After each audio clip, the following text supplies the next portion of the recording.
Hi there, and welcome to Outlaw Icons, where history whispers in the dark.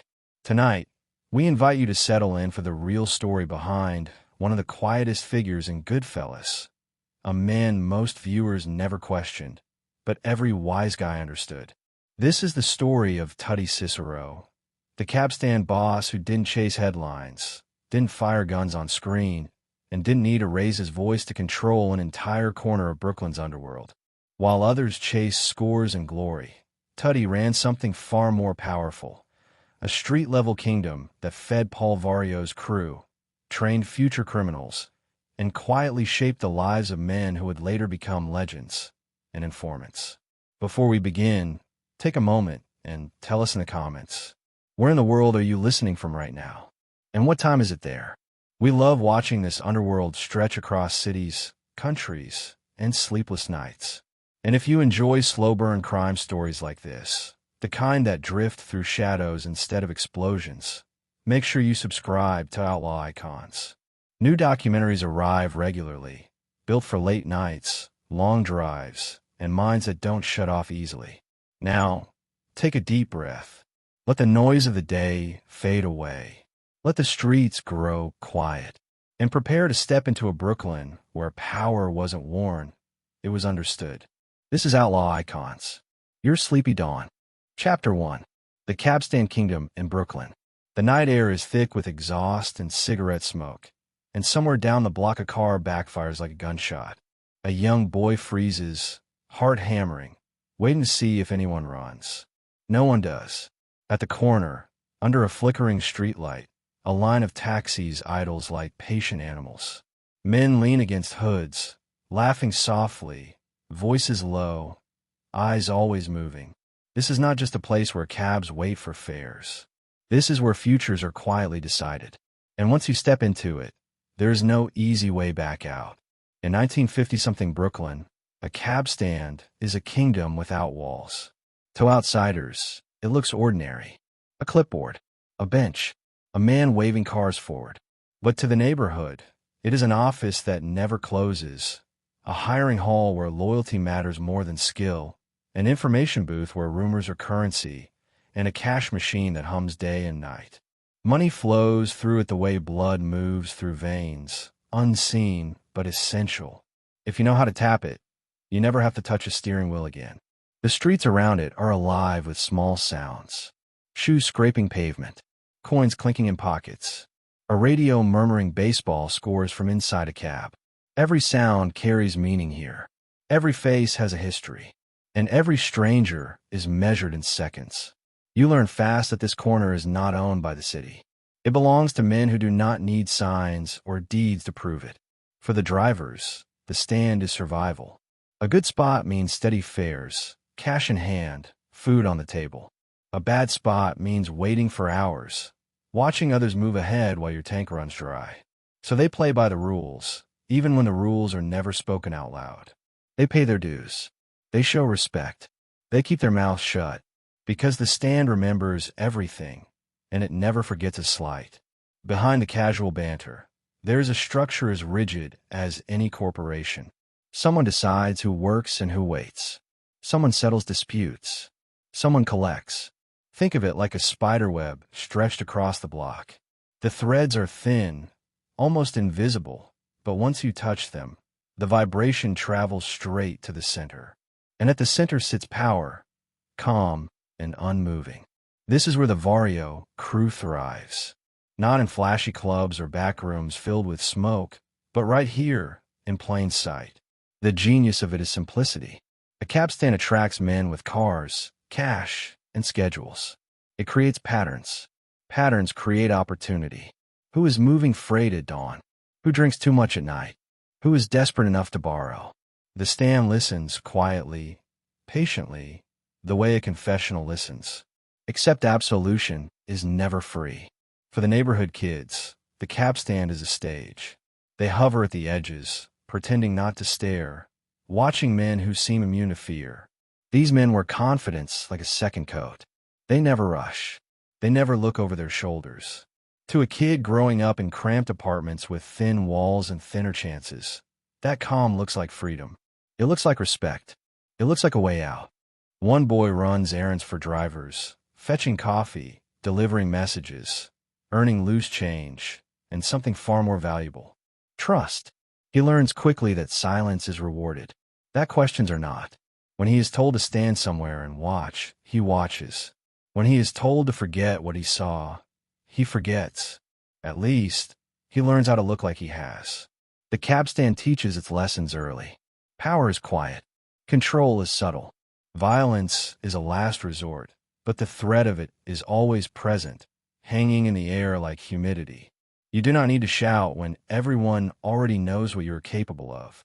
The men who last here understand that. The men who do not end up gone, replaced, erased from the corner as if they were never there. Money changes hands constantly, but rarely openly. A folded bill passed during a handshake. A nod that signals a debt settled. A look that says you are late. To explain it to someone who has never seen it, imagine a river flowing under ice. On the surface, everything is still. Underneath, the current is fast and dangerous, and if you step in the wrong place, it will pull you under before you know what happened. The cab stand also acts as a gate. If you want access to bigger things, this is where you start. It filters out the reckless and the loud. It favors patience, obedience, and the ability to wait without complaining. You learn how to read men, how to sense when a joke has gone too far, how to disappear when trouble comes walking down the block in a blue uniform. Because the police know this corner too. They drive past slowly, eyes flicking toward the stand, memorizing faces. Sometimes they stop. Sometimes they ask questions they already know the answers to. The men at the stand smile, polite, cooperative, giving nothing away. It is a dance both sides have practiced for years. Everyone knows the steps. No one wants to miss a beat. For the crew, the cab stand is insulation. It creates distance between the people who make decisions and the people who get their hands dirty. If something goes wrong, it is always someone else who was there, someone else who spoke, someone else who acted alone. The stand absorbs the shock, protects the center. Like a shock absorber on a rough road, it keeps the machine running smoothly. At night, when the traffic thins and the city exhales, the stand grows more intimate. Stories come out. Old grudges resurface. Plans are hinted at, never stated. A man might mention a warehouse with poor lighting. Another might complain about a competitor opening too close. These are not complaints. They are invitations. Signals sent into the dark, waiting for the right response. Sometimes the response is swift. A rival cab stand appears down the block, shiny and new, trying to siphon off business. For a few days, tension hums. Drivers argue.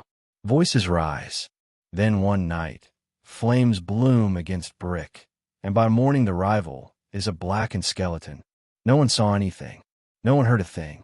The message is clear without a single word being spoken. For the young men watching, it is terrifying and intoxicating. Fear mixes with admiration until they can no longer tell the difference. They tell themselves they would never do something like that. Then they imagine what it would feel like to have that kind of certainty, that kind of backing, to know that if someone crossed you, the street itself would respond. The cab stand shapes them slowly, the way water shapes stone. A little at a time. A favor here, a warning there. Soon they are part of the rhythm, moving in sync without realizing it. By the time they understand the cost, they are already invested, already known, already watched. And above it all, unseen by most, is the family structure that gives the stand its protection. A hierarchy built on blood, marriage, and oath. The stand feeds upward, passing information and money along channels that never appear on paper. It is aligned, disciplined, and deeply loyal to its own. Betrayal is not just punished. It is remembered. This is why the cab stand matters. It is not a backdrop. It is the foundation. It is where a boy can become a criminal without ever throwing a punch. Where a quiet man can wield enormous influence without ever raising his voice. Where a brother can support a brother, and a crew can grow without attracting attention. As the 1960s creep closer, the city changes. More cars, more money, more eyes. The cab stand adapts, expanding its reach, tightening its grip. What started as a corner operation becomes a pipeline into bigger scores, bigger risks, bigger rewards. The stand is no longer just a neighborhood fixture. It is a launch pad, and somewhere in the shadows of that corner, a figure watches it all with careful eyes. He understands that whoever controls the stand controls the street, and whoever controls the street can shape the lives that pass through it. He does not need to announce himself. The stand already speaks for him. Because in Brooklyn, long before the headlines and the trials and the stories told later, this is where the Real story begins. On a quiet corner, under a flickering light, with taxis idling and futures waiting to be claimed. And what grows out of this place will soon reach far beyond the block, pulling everyone connected to it towards something much darker and much harder to escape.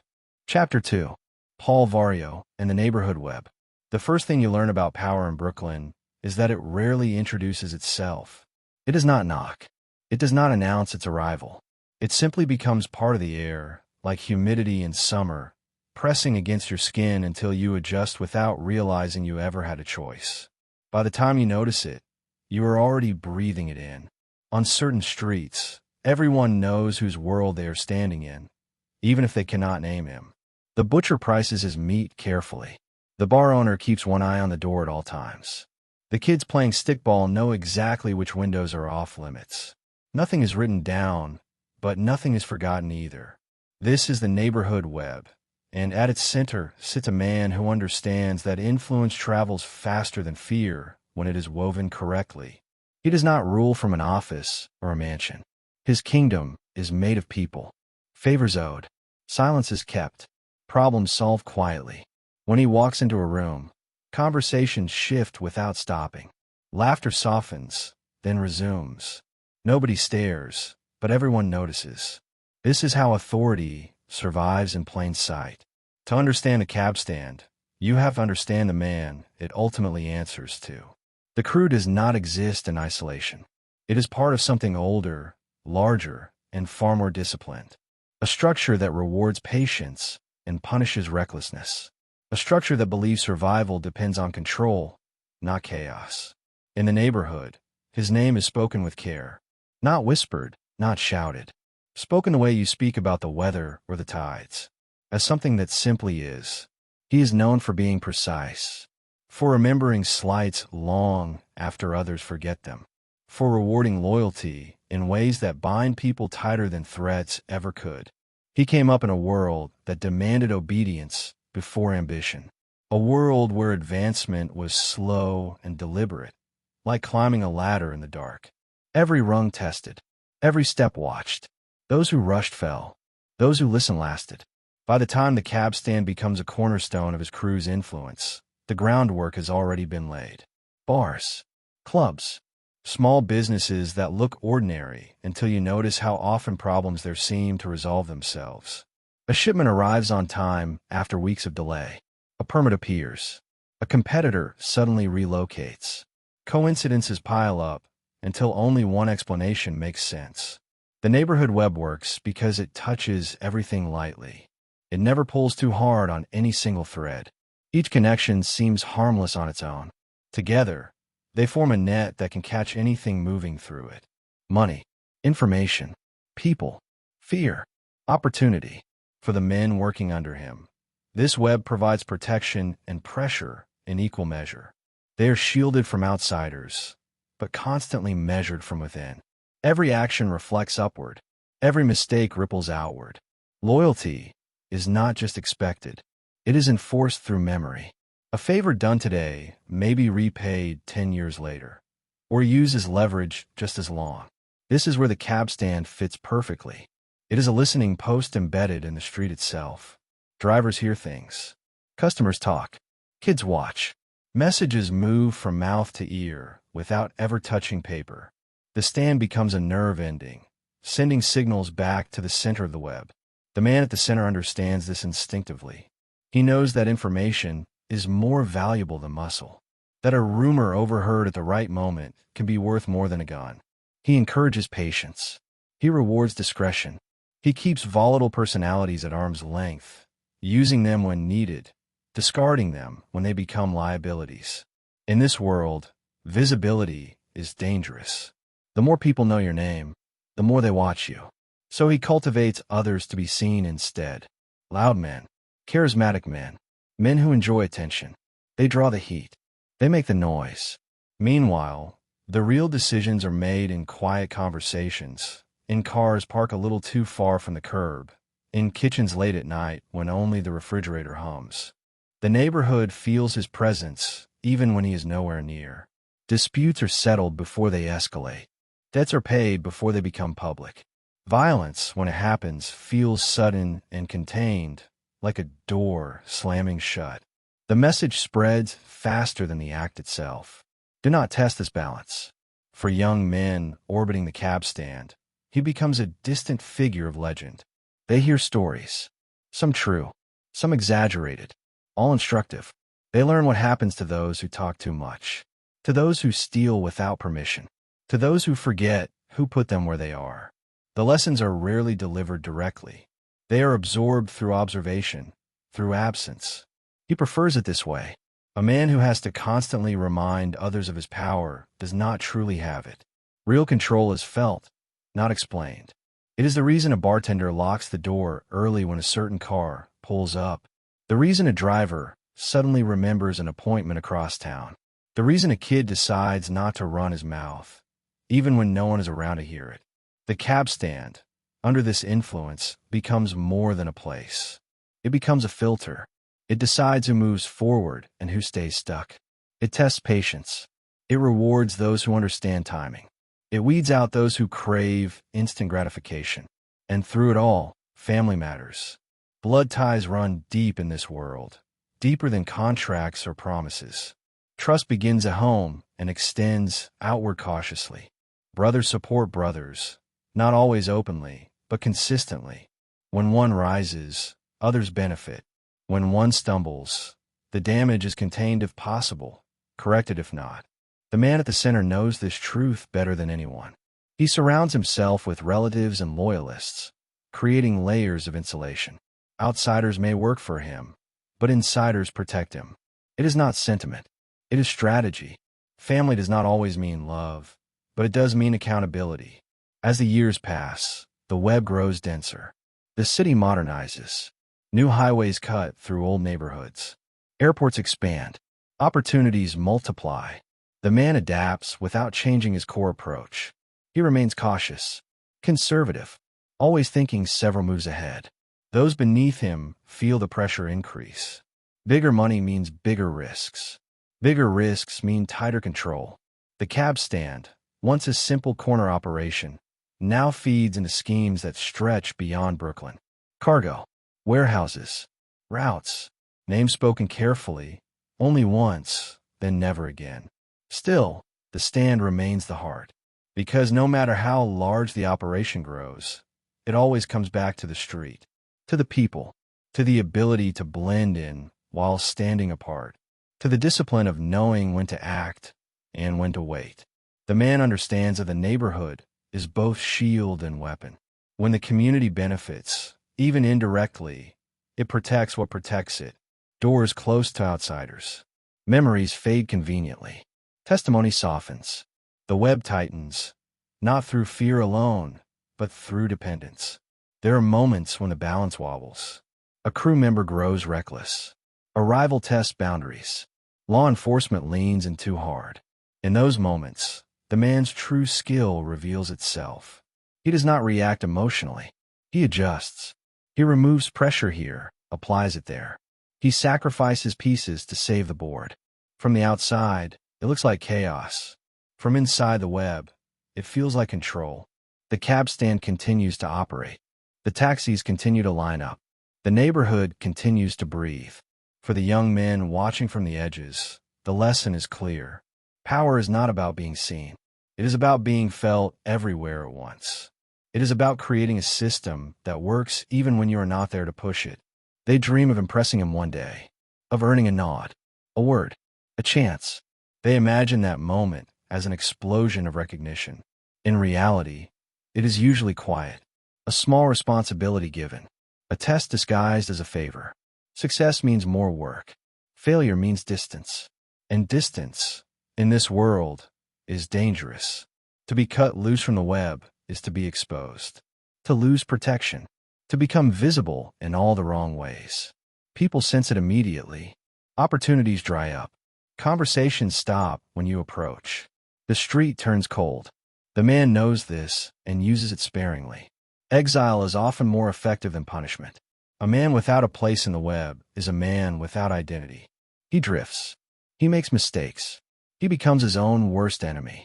As the decade turns and the city shifts, the neighborhood web tightens further. The stakes rise.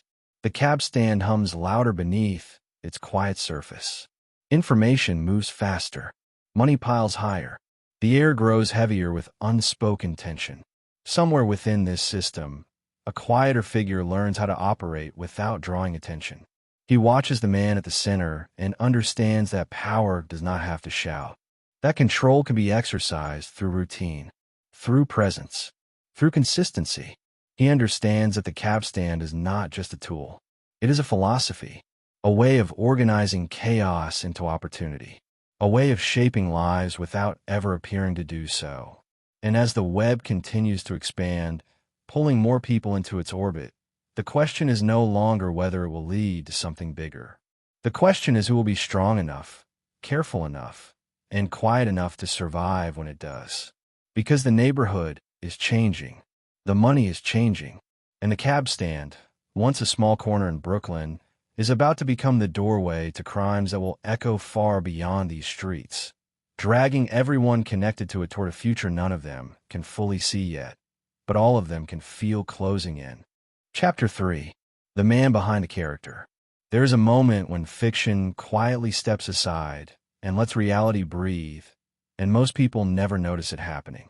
A name changes. A face becomes familiar. A few sharp lines of dialogue turn a living person into something smaller, easier to digest. On screen, it lasts only minutes. In real life, it stretches across decades, layered with patience, restraint, and choices that rarely leave a paper trail. By the time audiences meet him in a darkened movie theater, he already feels complete, calm, reliable, almost invisible, the kind of man who never needs to explain himself because everyone around him already understands. He sits back. He listens. He nods once, and things happen. To the viewer, he is a supporting figure. To the street, he is something else entirely. Long before the cameras roll, before anyone ever calls him a character, he is simply there, on the corner, at the cab stand, watching, measuring, learning who talks too much and who knows when to stop. He does not rush into the spotlight because he does not need it. Attention is a liability, and he understands that instinctively, the way some people understand balance without ever studying it. In Brooklyn, there are men who make noise and men who make things work. The noisy ones are easy to spot. They laugh loud, argue louder, draw eyes wherever they go. The quiet ones are harder to define. They rarely move unless there is a reason. When they do, it feels deliberate, like a chess piece sliding across the board without ceremony. This man grows up understanding that distinction. He learns early that survival in this world has less to do with strength than with awareness, with knowing when to step forward and when to stay exactly where you are, with understanding that the loudest man in the room is rarely the one in control. He watches his older brother command respect through structure, through a web of people who owe him something tangible or intangible. He sees how authority can be built without theatrics, how a crew can function smoothly when everyone understands their role and stays within it. These lessons sink in quietly, shaping him more deeply than any speech ever could. At the cab stand, he finds his element, not as a showman, but as an organizer, a stabilizer, someone who makes sure the machine does not grind itself apart. He does not bark orders. He suggests. He reminds.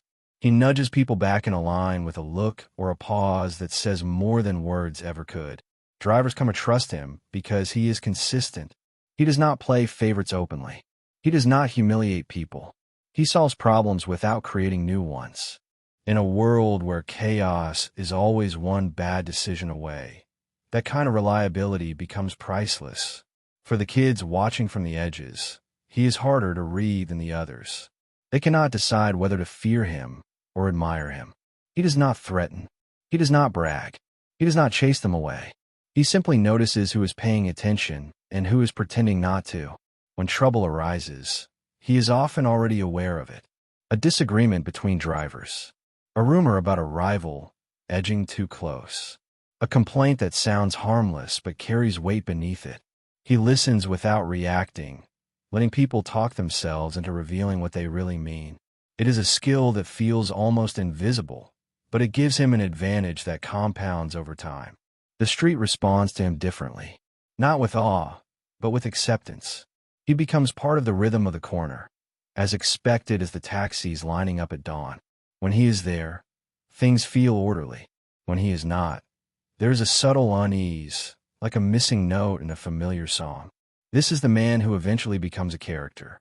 Reduced, simplified, given just enough screen time to suggest importance without explaining it. In the film, he appears composed, almost passive.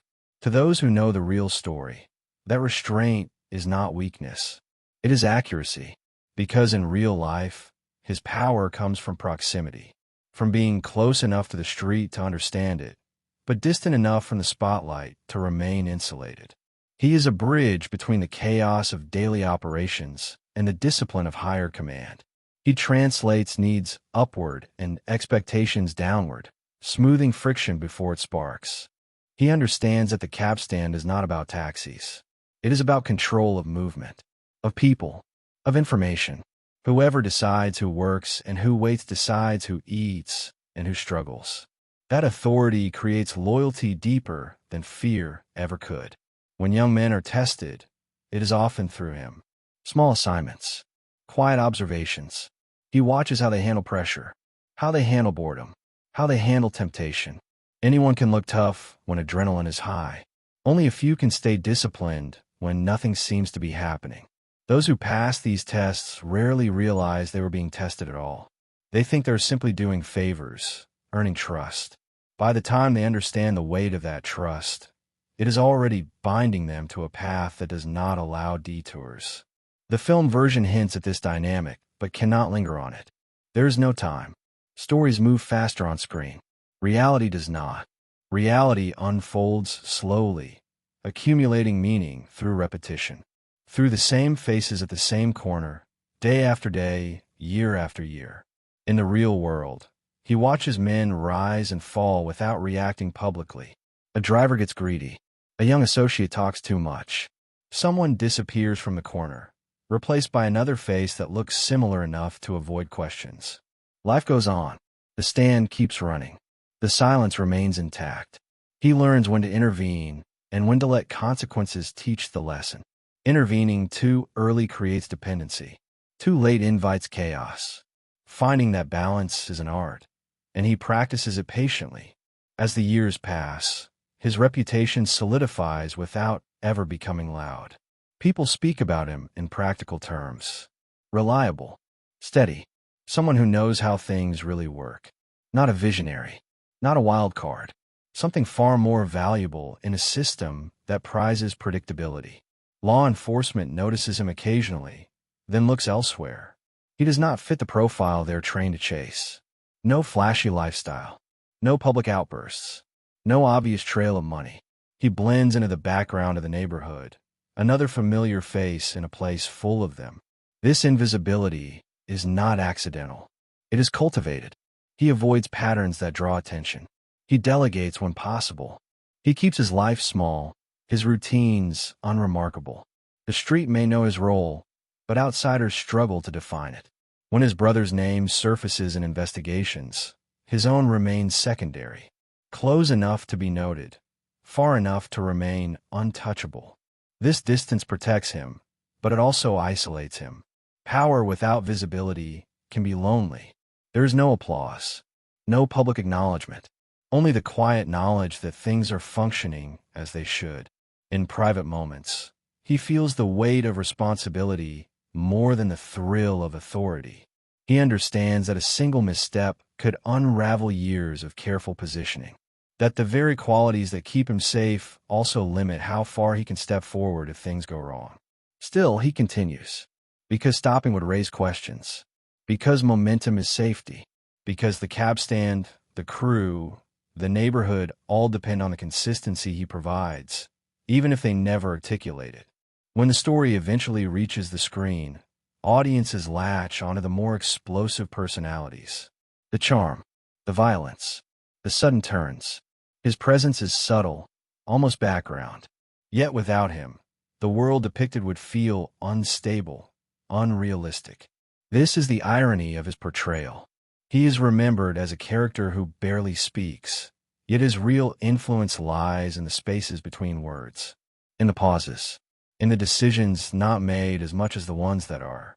For those who lived it, he represents a type, the quiet administrator, the man who understands that crime, at its highest levels, is not about impulse. It is about management, about reducing risk, about keeping systems intact even as individuals come and go. As time moves forward, the pressure on the entire world he inhabits begins to build. Bigger money attracts bigger scrutiny. Old rules strain under new realities. The skills that kept him effective at the cab stand are about to be tested on a much larger stage. He senses it before others do. The tension in conversations, the way people glance around before speaking, the rumors that carry a sharper edge. Something is changing, and it is not going to be quiet. The character on screen never shows this uncertainty. Real life does. Beneath the calm exterior, calculations multiply. Scenarios are weighed and discarded. Contingencies are considered, then reconsidered. He remains at the corner, doing what he has always done. Watching, listening, holding the center steady as forces beyond the neighborhood begin to pull at the web he has spent years helping to maintain. And as the line between reality and myth continues to blur, one truth remains. Long before he became a character, long before audiences ever knew his name, he was already shaping events from the shadows. And what begins here, in the quiet discipline of the cab stand, is about to collide with a storm so large that even the most careful man will not be able to stay invisible forever. Chapter 4. The cab stand as a pipeline to the life. It always starts small, so small that most people miss the moment it begins. A favor that feels harmless. A message passed along because someone asked nicely.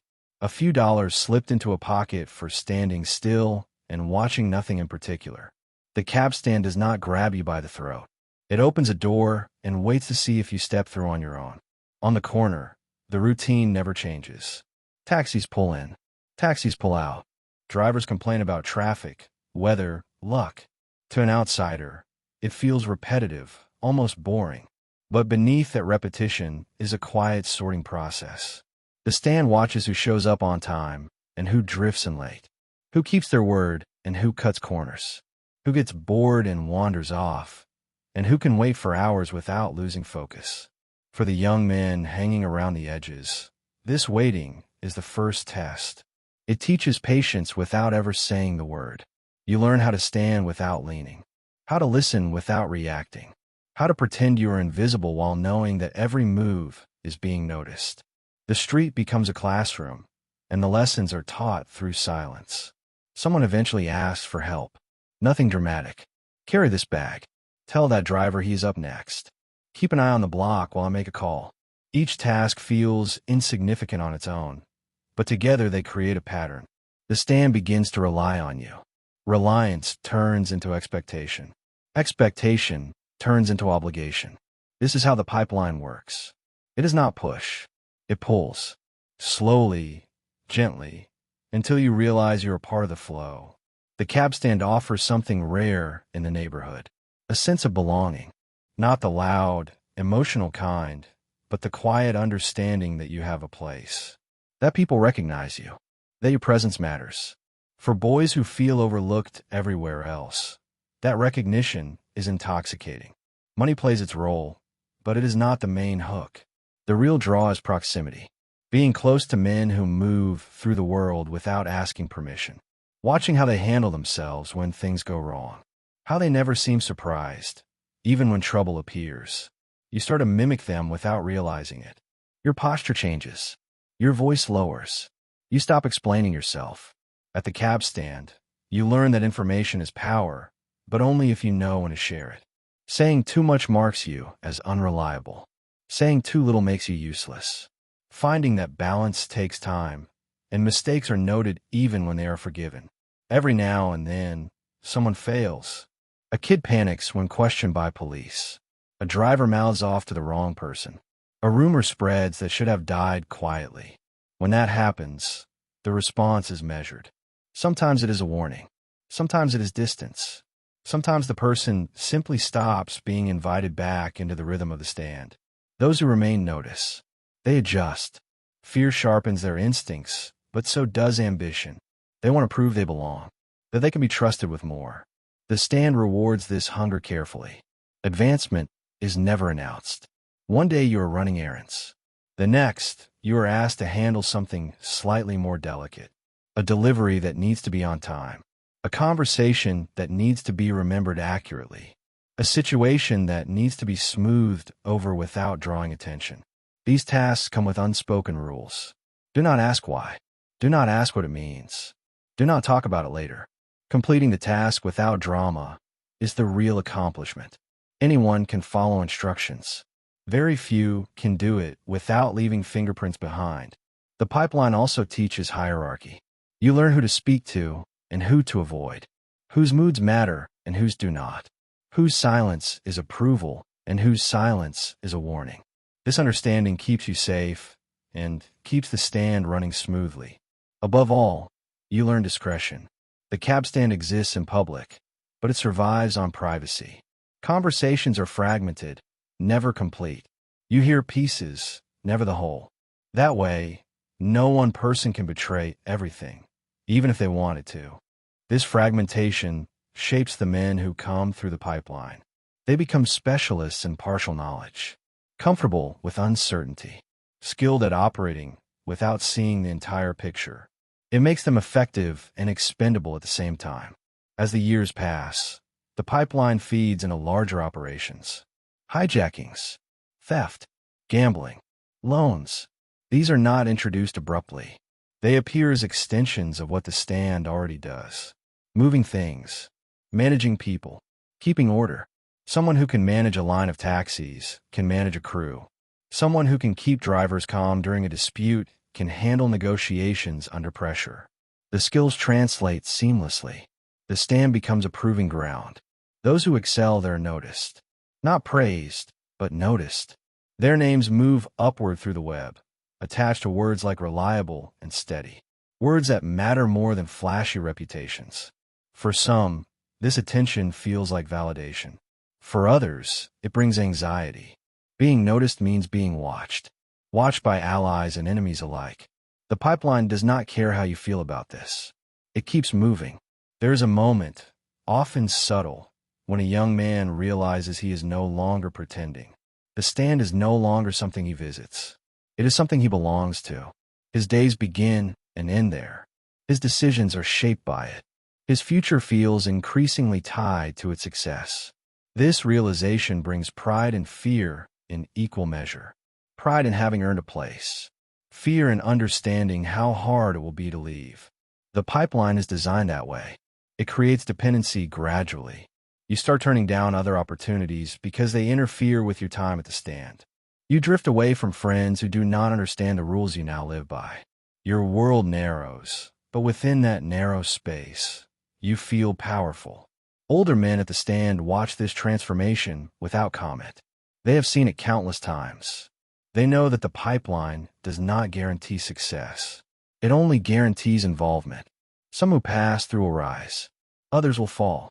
A few will disappear entirely. The stand does not mourn openly. It absorbs loss the way it absorbs everything else.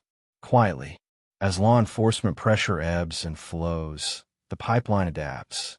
When scrutiny increases, tasks become smaller, more compartmentalized. When attention fades, operations expand. The stand is always listening, always adjusting. Those in the pipeline learn how to read these shifts. They sense when to lay low, when to move faster, when to say no without saying it. This sensitivity keeps them alive. But the pipeline also creates blind spots. Loyalty is rewarded so consistently that doubt begins to feel like betrayal. Questions are swallowed. Red flags are ignored. The stand becomes a moral compass, even when it points somewhere dark. For the men at the top, this is ideal. A workforce that polices itself, that internalizes the rules, that fears exclusion more than punishment. For the men coming up, it is dangerous. They mistake structure for safety. They believe that as long as they follow the rules, they will be protected. Sometimes they are right. Often they are not. The cab stand never promises fairness. It only promises order. And order, in this world, is fragile. As the pipeline feeds more people into the crew's orbit, tensions rise. Egos clash. Ambitions overlap. The stand works harder to contain these pressures, smoothing edges, redirecting energy outward toward rival targets instead of inward toward conflict. This containment is one of its greatest strengths. Problems that might explode elsewhere are defused here, quietly, before they attract attention. Still, not everything can be controlled. The more people the pipeline moves, the greater the chance of leaks. A careless word, a desperate man, a moment of weakness. These possibilities hang over the stand like a distant storm. Those who have been around long enough feel it. They sense the weight building, the way the air feels heavy before rain. They know that the pipeline cannot keep expanding forever without consequences. Yet the machine keeps running, because stopping would be more dangerous than continuing, because too many lives now depend on its flow, because the stand has become more than a corner. It is an engine. And at the heart of this engine are men who understand that their greatest strength lies in how little they reveal. They move pieces quietly, trusting the pipeline to deliver the right people to the right places at the right time. For one particular figure, this system feels familiar. He has watched it form. He has helped refine it. He understands its strengths and its weaknesses better than most. He knows that the stand can shape men, but it can also destroy them. He watches the young faces cycle through, seeing echoes of himself in some, warnings in others. He knows that a few of them will go on to do things that will change everything, things that will draw attention the stand has always avoided. As the city grows louder and the money grows larger, the pipeline hums with quiet urgency. It is feeding something bigger now, something that will test every rule the stand has lived by. And when that test comes, when the pipeline delivers its most ambitious men into a world of unimaginable stakes, the cab stand will no longer be just a training ground. It will be the origin point of a story that cannot be contained by a single corner, a single neighborhood, or a single set of rules. Because what begins here, in routine and silence, is about to accelerate. And once it does, no one who passed through this pipeline will be able to claim they were merely standing around, watching taxis go by. Chapter 5. Tuddy is the hands-on operator. By the time most people notice him, the work is already done. The dispute settled. The tension lowered. The corner steady again. That is how he prefers it. Not arriving in a rush, not leaving a trail, but existing inside the machinery so completely that it feels like things would simply fall apart without him, even if no one could explain exactly why. At the cab stand, there are roles everyone understands. The drivers move the cars. The kids move messages. The louder figures move attention. And then there is him, moving the day itself forward, quietly shaping the rhythm of the street. He does not stand apart from the operation. He stands within it, close enough to feel when something is off before it becomes visible. He arrives early, often before the stand fully wakes up. There is something deliberate about the way he takes in the scene. Not scanning nervously, not posturing, just observing. Who showed up? Who did not? Which cab is idling too long? Which driver looks distracted? These details matter. They tell stories long before words do. People approach him carefully, not fearfully, but respectfully. He listens without interrupting. He lets silences stretch until the other person fills them, usually revealing more than they intended. When he speaks, it is measured. A sentence, sometimes just a phrase. Enough to direct, never enough to explain. This is his power. He understands that the stand is not held together by authority alone, but by predictability. People trust him because he is consistent. Yesterday's rules still apply today. Promises made are remembered. Lines crossed are addressed, but not theatrically. A driver complains about being skipped in the rotation. He does not accuse anyone outright. He checks the order. He adjusts it if necessary. He does not embarrass the man who made the mistake. He does not escalate. The message is clear anyway. Pay attention. This place notices. When arguments flare, he steps in before voices rise. Not with threats, but with presence. Standing between men changes the temperature of a conversation. It reminds them that this is not personal territory. It belongs to something larger. Pride softens. Shoulders lower. The conflict dissolves without anyone losing face. He understands that humiliation breeds resentment, and resentment breeds mistakes. Mistakes attract attention. Attention destroys everything.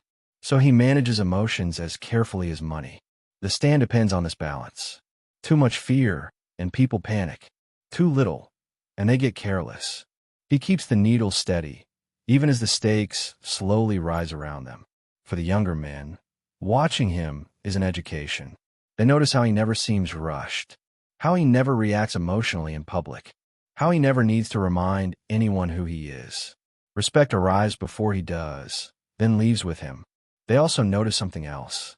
He remembers things others forget. Who showed loyalty during a rough week? Who stayed late without being asked? Who complained when things got slow? These memories are not stored for revenge. They are stored for future decisions. When opportunities come up, he knows who is ready and who is not. Readiness, to him, has nothing to do with bravado. It has to do with restraint, with the ability to handle responsibility without advertising it. In this way, he becomes a gatekeeper, not officially, not ceremonially, but practically. If you want more, it often passes through him first. A recommendation, a quiet word, a suggestion placed at the right time. He never frames it as power.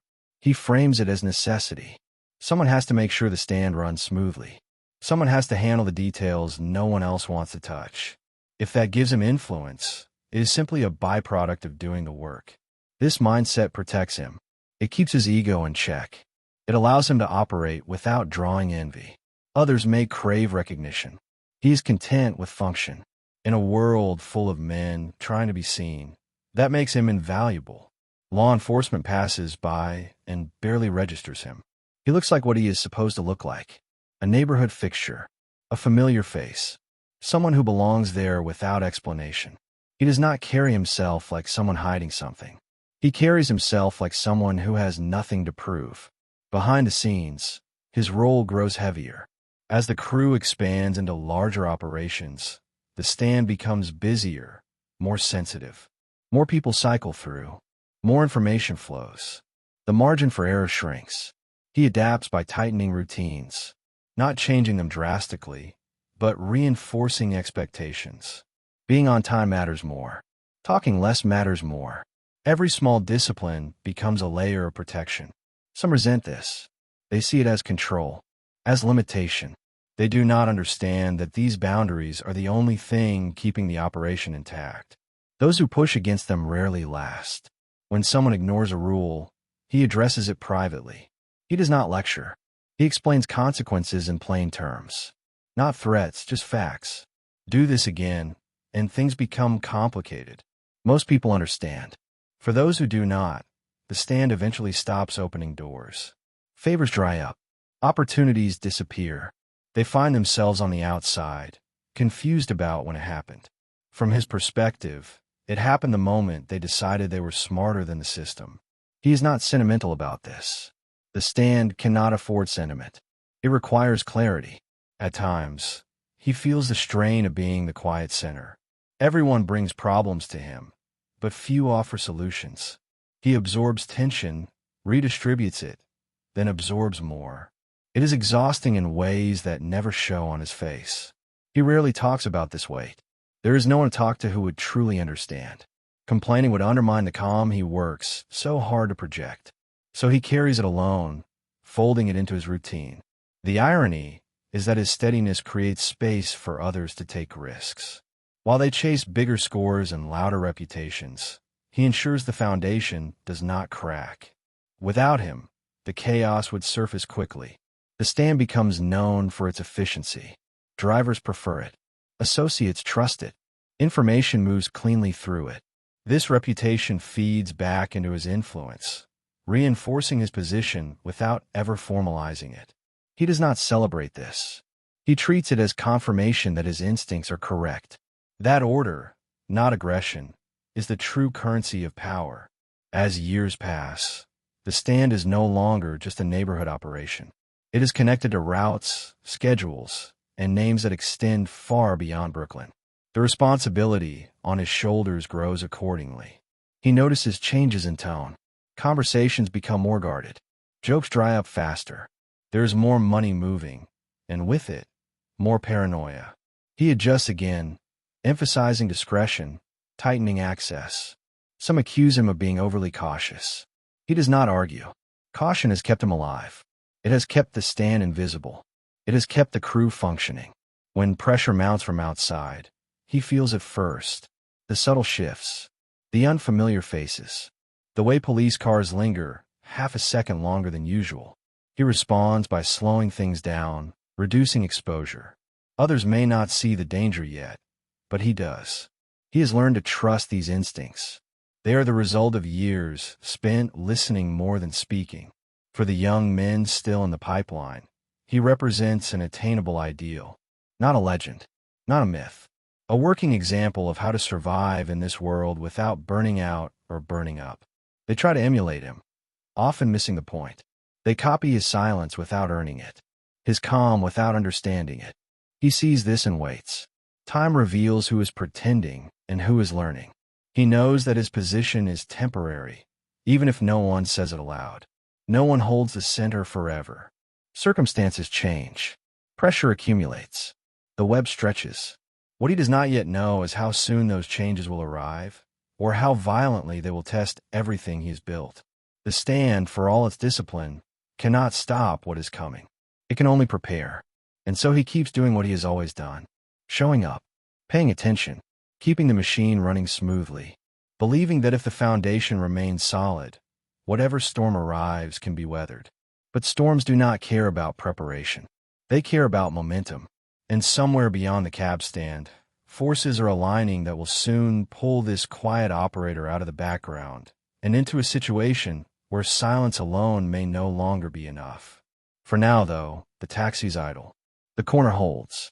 The stand hums with its familiar rhythm, and he remains exactly where he needs to be, hands on the controls, guiding something far larger than himself toward a future he can feel changing, even if he cannot yet see its shape. Chapter 6. The rival capstan fire. The night it happens, the street looks ordinary until it doesn't. A breeze moves trash along the curb. A radio plays faintly from inside a parked car. Somewhere, laughter fades into the distance. Then the air changes. It thickens. The kind of stillness that makes your skin prickle before you understand why. By morning, everyone will pretend they slept through it. By morning, the lesson will already be learned.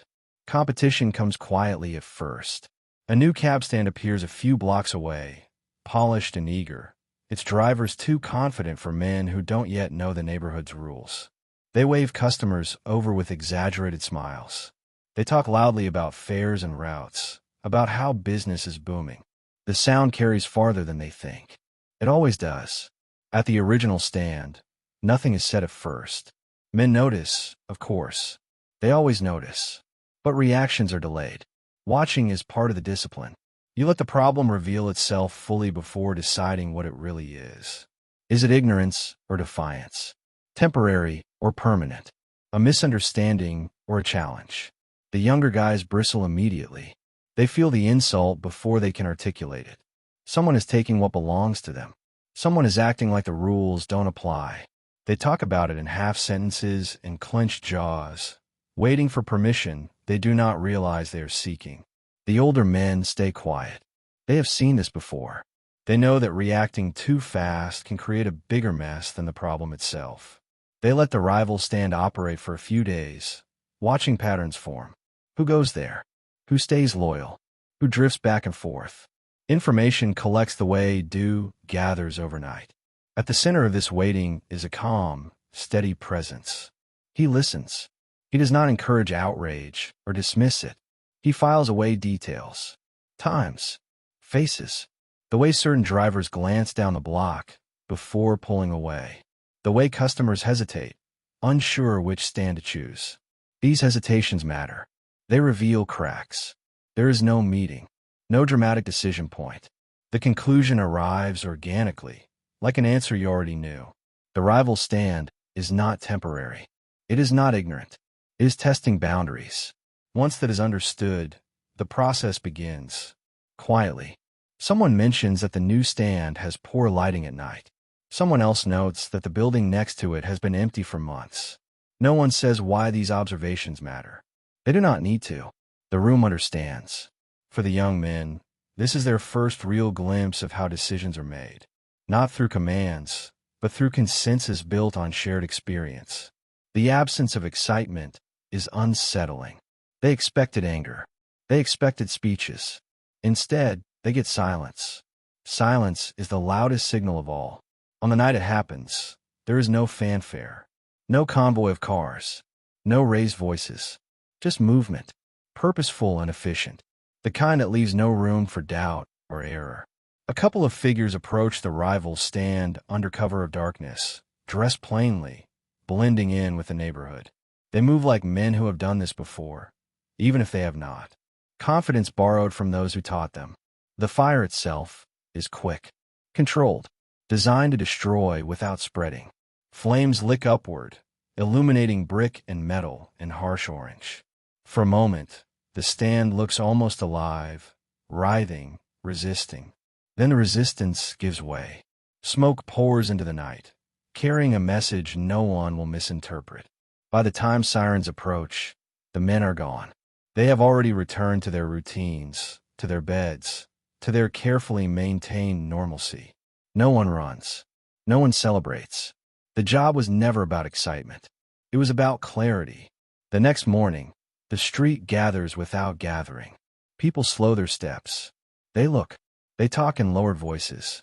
The burned-out stand sits like a warning sign that needs no words. Drivers who had flirted with a new spot drift back to familiar ground, eyes down, grateful they were not standing there when it happened. The original cab stand absorbs the shift without comment. No one claims responsibility. No one asks questions. Business resumes as if nothing has changed, except everything has. For the young men who are involved, the experience is transformative. They feel a strange mix of pride and unease. They cross the line and were not struck down by lightning. Instead, they were absorbed deeper into the structure that made it possible. No one congratulates them. No one thanks them. The absence of acknowledgement is deliberate. Praise creates attachment. Attachment creates weakness. What they did was expected, not exceptional. The man at the center understands this better than anyone. He knows that violence, when used, must feel inevitable, not emotional. It must seem like a natural consequence, not a decision. The fire accomplishes that. The street interprets it as order reasserting itself. In private, he feels the weight of what just happened. Not guilt exactly, more like awareness.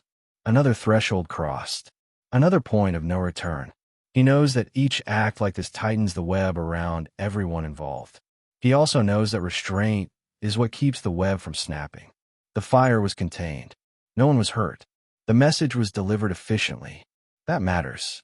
Excess invites scrutiny. Precision invites silence. Law enforcement arrives, does what it always does. Takes notes. Asks questions. Receives shrugs and half-answers. The neighborhood responds with practiced innocence. No one saw anything. No one heard anything. It was late. They were asleep. This choreography is as much a part of the cab stand's operation as dispatching taxis. Everyone knows their role. Everyone plays it without rehearsal. As days pass, the lesson settles in. No new stands appear nearby. Drivers stick to their lanes. Conversations return to their usual cadence. The stand's authority feels reaffirmed, but also more fragile. Violence solves problems, but it also leaves echoes. The young men involved begin to sense this echo. They replay the night in their minds, the heat, the smell, the way the flames moved. They realize that this memory will stay with them forever, even if they never speak of it again. They also realize something else. They are no longer just observers. They are participants. The street now knows them, even if it does not know them by name. That knowledge is a burden as much as a badge. The man who guided the process watches them closely afterward. He looked for changes: arrogance, carelessness, regret that might turn to loose talk. He adjusts their proximity to the stand accordingly, keeping them close enough to monitor, far enough to avoid dependence. This is the aftermath most people never see: the quiet management of consequences, the subtle shifts in responsibility, the recalibration of trust. He understands that a fire like this is not an endpoint. It is a beginning. It establishes a precedent that must now be maintained. If another challenge comes and is ignored, the earlier message loses power. Consistency is everything. This knowledge sits heavy. He did not choose this role exactly. He grew into it, shaped by necessity and example. Now it demands constant attention. The stand itself feels different after the fire. More alert, less forgiving. People speak with more care. Jokes in a little sooner. There is a shared understanding that the boundaries are real, and crossing them carries consequences that arrive without warning. For the neighborhood kids, the burned-out stand becomes a story told in fragments. A cautionary tale passed down without details. They know enough to understand the moral. Do not try to take what is already claimed. The cab stand's reputation grows, not through bragging, but through absence. The absence of competition. The absence of challenges. The absence of mistakes. At night, when the street quiets, the man at the center sometimes stands alone at the corner, listening to the city breathe. He thinks about how easily things could have gone wrong. A witness, an injury, a fire spreading too far. He knows luck played a role, and luck cannot be relied upon. This awareness sharpens his caution. He tightens routines further, limits access, reduces exposure. He knows that the more dramatic the act, the more discipline is required afterward. For those beneath him, the fire becomes a reference point, a moment they measure future events against. When tensions rise, someone will inevitably think back to that night and decide it is better to step back than to push forward. This is how the cab stand maintains control without constant violence. One clear example is often enough. The memory does the rest of the work. Still, the cost accumulates quietly. Each act of enforcement brings the crew closer to the edge of wider attention. The city is changing. The money is growing. And stories like this, no matter how carefully contained, have a way of drifting beyond their intended audience. The man senses this drift. He feels in the way conversations hesitate when unfamiliar ears are nearby, in the way police patrols linger just a moment longer, in the way younger associates talk about bigger moves, emboldened by what they have already done. He knows that fire has a way of teaching the wrong lesson to the wrong people. Some see it as warning. Others see it as invitation. He worries about the latter. As time passes, the rival stand fades from memory, replaced by new routines, new faces. The burned building is eventually cleaned, repurposed, forgotten by most. But for those who lived it, the imprint remains. The cab stand continues to function, more entrenched than before. The pipeline feeds forward. The web tightens. And the quiet operator remains at the center, managing not just logistics, but the emotional fallout of a night that proved, once and for all, that this corner will not be challenged lightly. What he does not know yet is that this fire, contained and efficient as it was, marks a shift. It signals a readiness to escalate that cannot be undone. The street has crossed a threshold, and beyond it lie stakes far higher than a few burned taxis. The lesson worked. But lessons have consequences. And somewhere ahead, those consequences are already moving closer, drawn by the heat that rose from the street that night and refused to disappear entirely. Chapter 7. Loyalty Before Money. The first time the door closes behind him, the sound echoes longer than it should. It is not loud, not dramatic, but it lands heavy in the chest. A small room, bare walls, a desk scarred by years of use, two chairs facing each other. The air smells like stale coffee and impatience. He tells himself this is temporary, that if he explains things clearly, it will all straighten out. On the other side of the table, the men ask questions they already know the answers to. Where were you that night? Who were you with? Why were you standing there? Their voices are calm, almost polite, but their eyes never stop watching.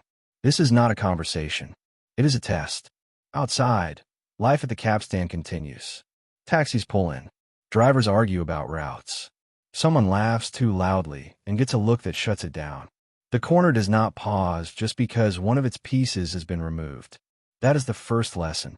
You are part of something larger, and it will not bend around you. Inside the room, time stretches. Minutes feel like hours. Every answer seems to open another door. He feels sweat gather at his collar. His heart beats too fast. He thinks about the faces at the stand, about the way they look at him now, even if they are not physically there. He understands what is really being asked of him. Not details, not facts. Loyalty. In this world, loyalty is currency more stable than cash. Money can be earned, stolen, lost. Loyalty, once proven, compounds. It buys protection, opportunity, silence when it matters most. But proving it often requires sacrifice. The question hangs unspoken between them. Are you one of ours, or are you yours? He answers carefully. Short sentences. No names. No unnecessary explanations. Each word is weighed, measured, then released. He feels the risk with every breath. He knows that one wrong sentence could close doors forever. When he is finally released, the relief is immediate and incomplete. He steps back onto the street, feeling exposed, like the sun is too bright. He walks away without looking back, heart still racing, mind replaying every second of the exchange. Back at the cab stand, no one rushes to greet him. No one asks what happened. That silence is not indifference. It is respect. They are waiting to see what he brings back with him. He brings back nothing. No stories. No complaints. No bravado. He takes his place and resumes the routine as if nothing happened. This is noticed, quietly, appreciated deeply. The man at the center watches him from a distance. He does not smile. He does not nod. But something shifts. A calculation updates. Trust moves a fraction deeper. This is how loyalty is established. Not through speeches or oaths, but through behavior under pressure. Anyone can claim allegiance when things are easy. It only means something when there is something to lose. The younger men watch closely. They understand the lesson, even if they cannot articulate it. Talking feels dangerous now. Silence feels safe. They adjust their instincts accordingly.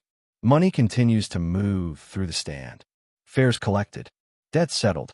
Small envelopes passed without ceremony. But it becomes clear that money is not the true measure of value here. Those who chase it too aggressively attract suspicion. Those who treat it as secondary last longer. The stand begins to reward loyalty in subtle ways. Better rotations. Introductions to the right people. Access to conversations that matter. None of this is announced. You simply notice that things are easier than they used to be. Those who talk too much, who complain, who ask why, find that ease replaced by friction. They wait longer. They are left out. Their calls go unanswered. The message is delivered without confrontation. For the man who passed the test, this new status brings a quiet confidence. He does not boast. He does not change his behavior. But he feels it in the way others defer slightly, in the way his presence is acknowledged without comment. He also feels the weight of expectation. Loyalty is not a one-time payment. It is a subscription.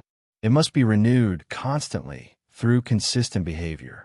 One slip can erase years of trust. This understanding shapes his choices. When an opportunity arises that promises quick money but questionable exposure, he hesitates. He thinks about the room, the questions, the door closing behind him. He declines without explanation. Others do not. They chase the score. They talk about it loudly. They flash cash and tell stories. For a while it works. Then one day they are gone. Not dramatically, just absent. Their names stop being mentioned. Their place at the stand fills quickly.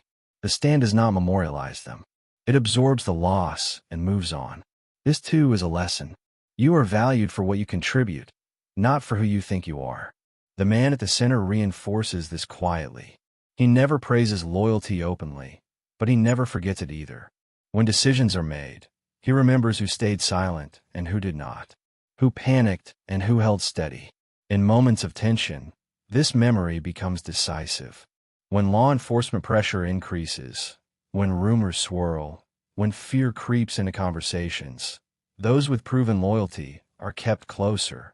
Others are distanced, compartmentalized, protected from information they can no longer be trusted with. This is not cruelty. It is risk management.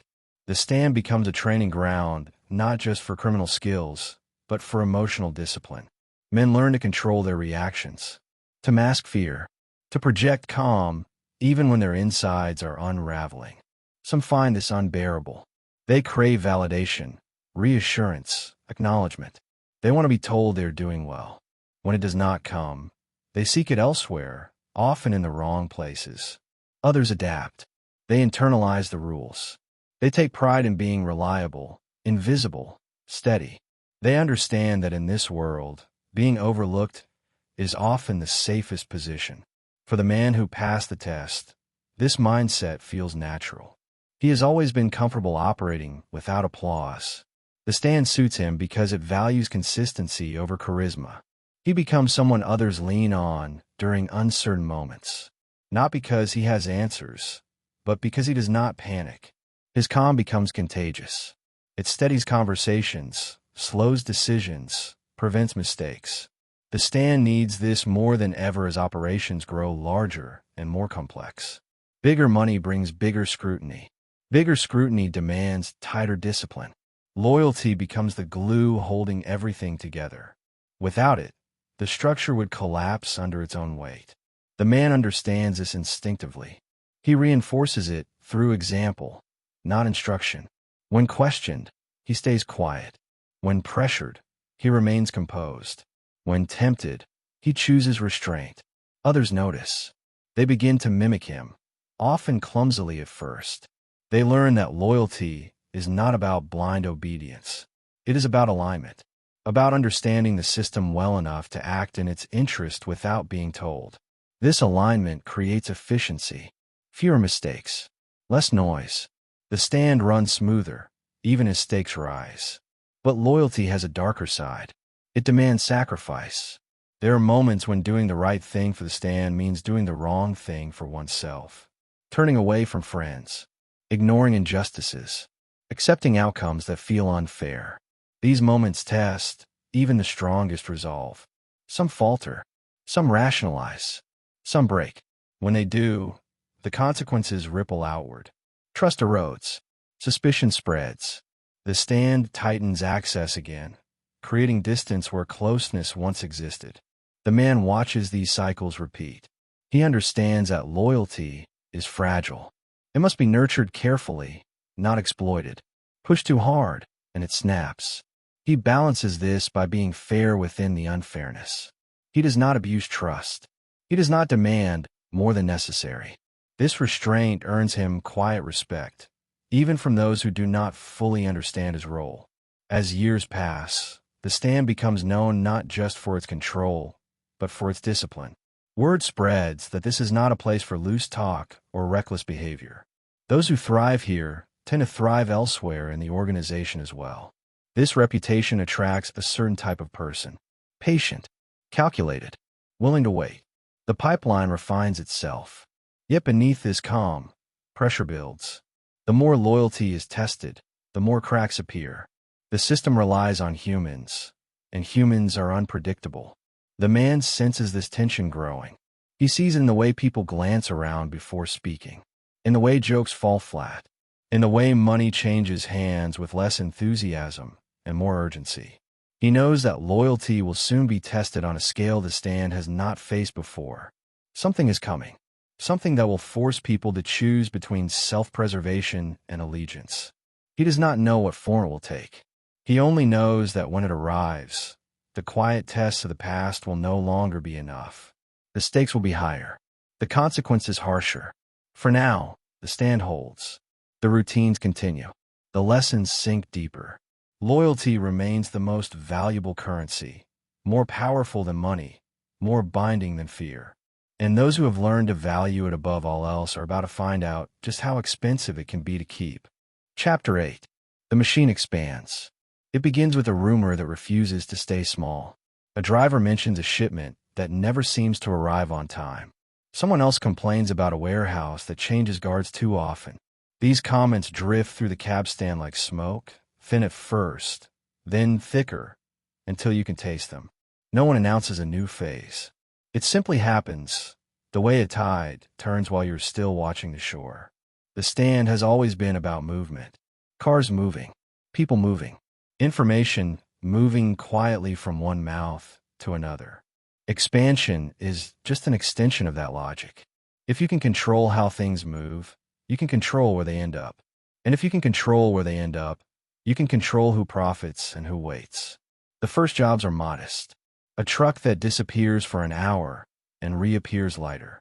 A crate redirected from one dock to another. Nothing flashy. Nothing that would make headlines. The point is not spectacle. The point is proof. Proof that the system can handle more than taxis and fares. For the men involved, the shift feels subtle but unmistakable. Conversations change tone. Words like schedule and access start to matter more. The stand becomes less about who is next in line and more about who knows which door stays unlocked after midnight. The quiet operator senses the change immediately. He understands that growth brings opportunity, but also exposure. Each new operation adds weight to the structure. Too much weight, applied too fast, can collapse even the strongest frame. He responds by tightening control, not shutting things down but organizing them, assigning roles with care, making sure no one sees more than they need to. Fragmentation becomes essential. Knowledge is sliced thin, distributed carefully, so that no single mistake can unravel everything. This is how the machine grows without announcing itself. One piece at a time, each part tested before the next is added. Hijacking, when it comes, is framed as logistics, not theft. The language matters. Words shape behavior. If you call it stealing, it feels reckless. If you call it rerouting, it feels procedural. Men behave differently when they believe they are executing a plan rather than committing a crime. The stand becomes a staging area for these plans. Drivers with the right routes are identified. Timing is mapped out using ordinary conversations. A casual mention of traffic patterns. A joke about guards who sleep through their shifts. The stand listens, compiles, filters. For younger associates, this expansion is exhilarating. The money is better. The stakes feel higher. They see a path opening up that leads far beyond the corner they started on.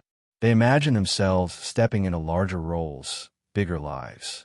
The quiet operator watches this enthusiasm with caution. He has seen excitement turn into carelessness before. He knows that growth must be paced, or becomes its own enemy. He makes sure that each new job is treated as routine. No celebrating, no bragging. Success is acknowledged through continued access, not applause. Failure is absorbed quietly, corrected if possible, erased if not. As the machine expands, it begins to touch industries that operate on scale. Cargo, warehousing, distribution. These systems are built on predictability, and predictability is exploitable. The stand feeds information into the machine the way a sensor feeds data into a control room. Someone knows when a shipment is lightly guarded. Someone else knows which foreman drinks too much. Another knows which paperwork is rarely checked. Each piece of information is harmless on its own. Together, they form a map. The first major score is not large enough to draw attention, but it is large enough to confirm capability. Money flows upward. The stand remains insulated. No one can trace the operation back to a taxi line on a Brooklyn corner. This success breeds confidence, but also paranoia. Men start watching each other more closely. Trust becomes precious. The quiet operator feels this tension and works to diffuse it. He reminds people, gently, that suspicion can be as dangerous as carelessness. He reinforces routines. Meetings remain informal. Communication stays indirect. The stand continues to function as if nothing has changed, even as the machine beneath it grows more complex. Law enforcement pressure ebbs and flows, but the expansion stays mostly invisible. The crimes are spread out, no pattern obvious enough to connect. Each incident small enough to be dismissed as bad luck or internal loss. This is deliberate. The machine is designed to avoid spikes. It prefers steady output. Consistency attracts less attention than sudden windfalls. For those involved, the work becomes more specialized. Some handle access. Some handle timing. Some handle cleanup. Roles solidify. Identities narrow. Men begin to define themselves by their function within the machine. This specialization increases efficiency, but it also increases dependence. A man who knows only one part of the process becomes indispensable and replaceable at the same time. Indispensable because his knowledge is specific. Replaceable because it is limited. The quiet operator understands this duality. He ensures redundancy where possible. No single person is allowed to become a bottleneck. No single person holds a key without someone else knowing where the door is. The stand becomes a hub, not just for information, but for calibration. When something goes wrong elsewhere, the ripple reaches the corner first. A driver mentions a delay. A face appears that should not be there. The stand senses trouble before it fully materializes. When that happens, the machine slows. Jobs are postponed. Routes are adjusted. Exposure is reduced. The ability to pause without panic becomes one of the machine's greatest strengths. For the younger men, this restraint is frustrating. They want momentum. They want to push while things are working. They do not yet understand that momentum without control leads to collapse. The quiet operator tries to teach this without lecturing. He models patience. He shows that waiting is an action, not a failure. Some learn. Some do not. Those who do not eventually make themselves known. They talk too much. They take risks without permission. They chase money without considering consequences. The machine responds by isolating them, limiting their access, protecting itself. This isolation often feels like betrayal to those on the outside of it. They do not see it as a safety measure. They see it as a slight. Resentment grows. Mistakes follow. The operator watches these developments with a sense of inevitability. He knows that no expansion is without friction. His job is not to eliminate it, but to contain it. As the machine grows, it begins to intersect with other crews, other interests. Boundaries are tested. Agreements are made implicitly, sometimes explicitly. The stand becomes a diplomatic space as much as an operational one. Conversations are take on new layers. A comment about weather might carry a warning. A joke might signal approval. The language grows coded, efficient. This efficiency attracts attention from within the larger organization. Names circulate. Reputations form. The cab stand is no longer just a local operation. It is recognized as a reliable node within a much larger network. With recognition comes pressure. Expectations rise. Output is assumed. The margin for error shrinks further. The quiet operator feels this weight acutely. He understands that success is now a liability as much as an asset. Being effective makes you visible, even if you try not to be. He responds by emphasizing invisibility even more. He delegates.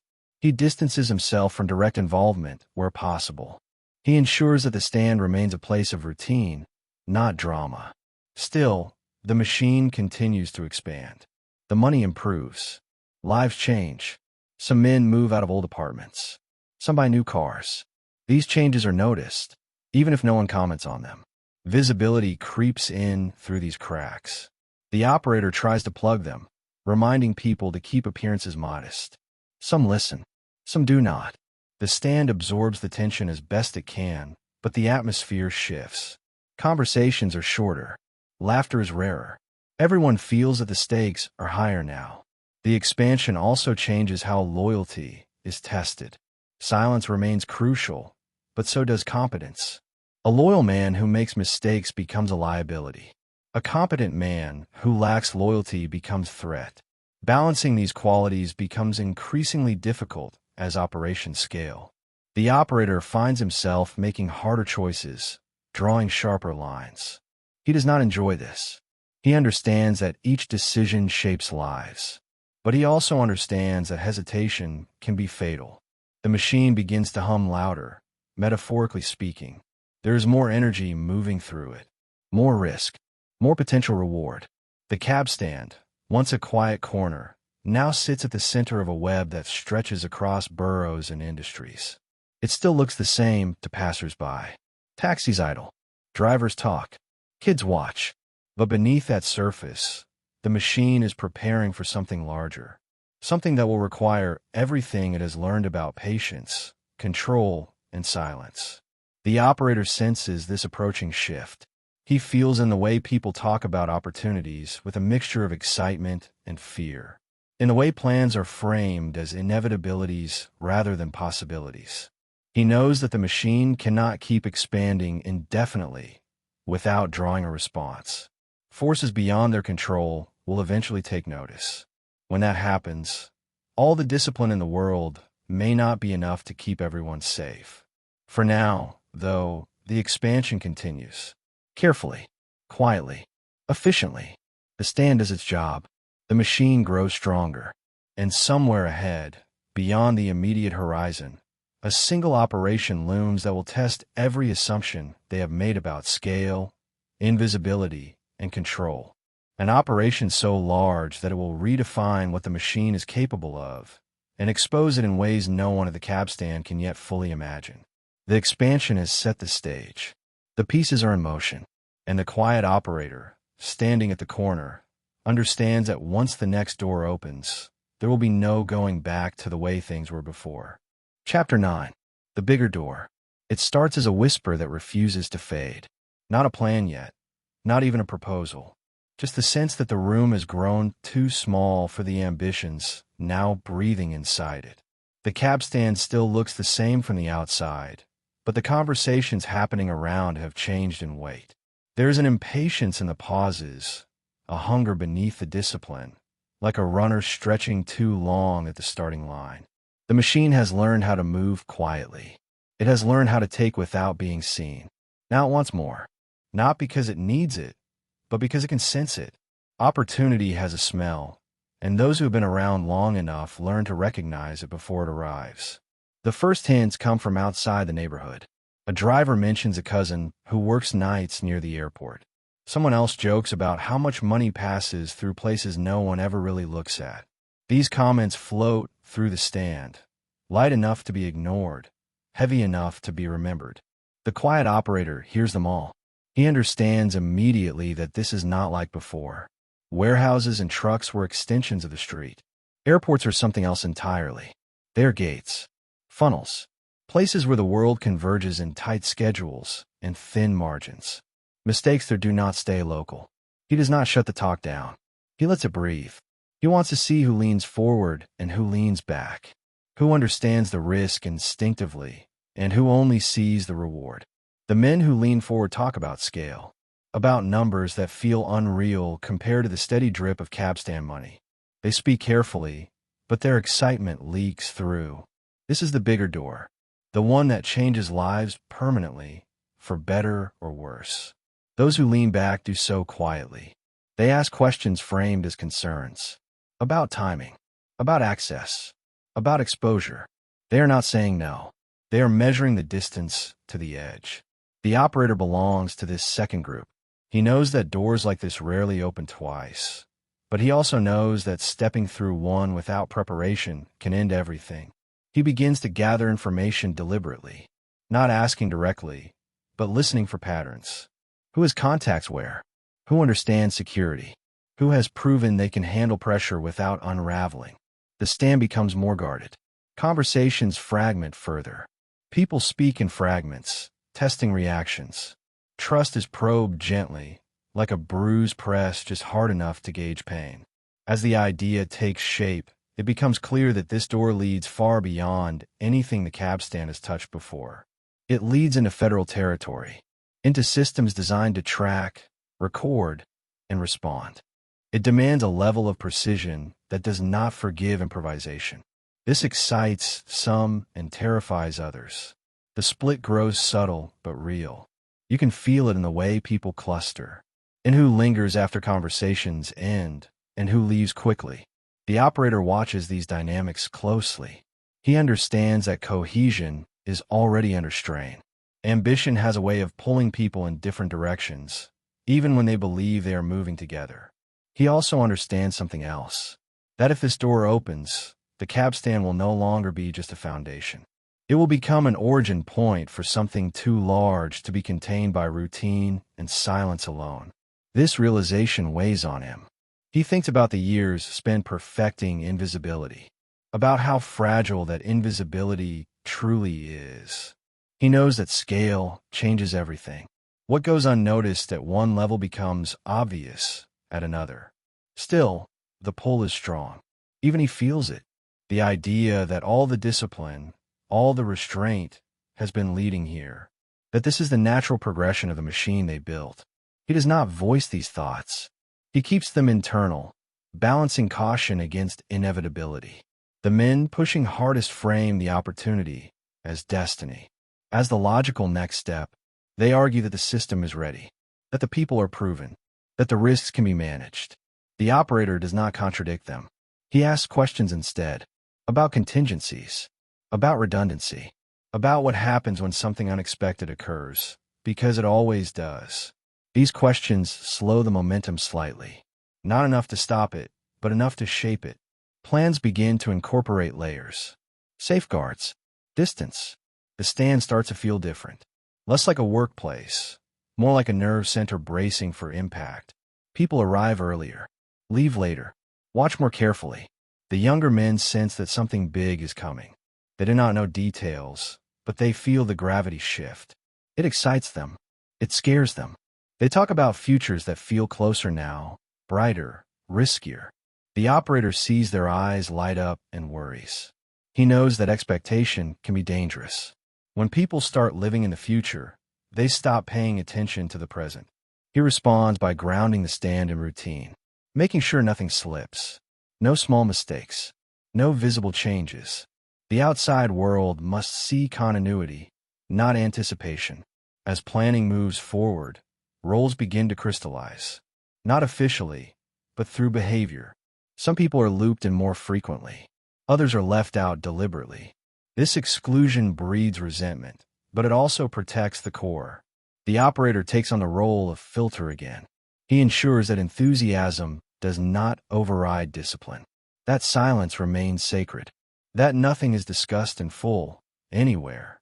He feels the tension between secrecy and trust sharpen. Too much secrecy erodes loyalty. Too much trust invites disaster. He walks this line carefully, knowing one misstep could fracture everything. Outside the stand, the city moves on. Planes land. Planes take off. Cargo shifts hands. No one notices the quiet alignment happening at street level, the way pieces are moving into place. The operator spends more time alone, thinking. He replays past moments where restraint saved them, where patience prevented catastrophe. He wonders if those instincts will be enough this time. He knows that if the bigger door opens, the consequences will not be confined to the men pushing it. Everyone connected will feel the pull. The cab stand, the neighborhood, the families who benefit indirectly from the money flowing through the system. This awareness creates a quiet sense of dread. Not fear exactly, more like respect for what is being invited. As plans near readiness, the talk grows more careful. Words like when replace words like if. The shift is subtle but unmistakable. The decision has been made, even if no one says it aloud. The operator feels a tightening in his chest. He understands that from this point forward, there is no neutral position. Either you are part of what happens next, or you are defined by your distance from it. He considers stepping back, creating space, letting others take the risk. But he knows that absence would be noticed, that stepping away now would raise questions, perhaps more dangerous than involvement. So he stays. He continues to do what he has always done. He manages details. He calms nerves. He ensures the stand remains invisible. The night before things are set to move, the cab stand feels unusually quiet. Conversations are brief. Laughter is forced. Everyone is aware, on some level, that tomorrow will not be like today. The operator stands at the corner longer than usual. He watches the taxis line up, the way they always have. He thinks about how something so ordinary can serve as the gateway to something so extraordinary. He understands then that the cab stand has done its job too well. It has created men capable of imagining bigger doors and believing they can walk through them without consequence. Whether they are right remains to be seen. As dawn approaches, he feels the weight of what is coming settle in. He knows that if this works, it will change everything. And if it fails, it will destroy far more than the men directly involved. There is no turning back now. The door is in front of them, looming larger with every passing hour. The operator exhales slowly, steadying himself. He has spent his life preparing for moments like this, even if he never knew their shape. He trusts his instincts, but he also knows their limits. The stand will open as usual in the morning. The taxis will arrive. The routine will hold, at least on the surface. But beneath that surface, the machine is about to test itself against something bigger than it has ever faced. And the quiet operator, standing at the threshold, understands that once this door swings open, there will be no way to close it again. The cab stand has led them here. The bigger door is waiting.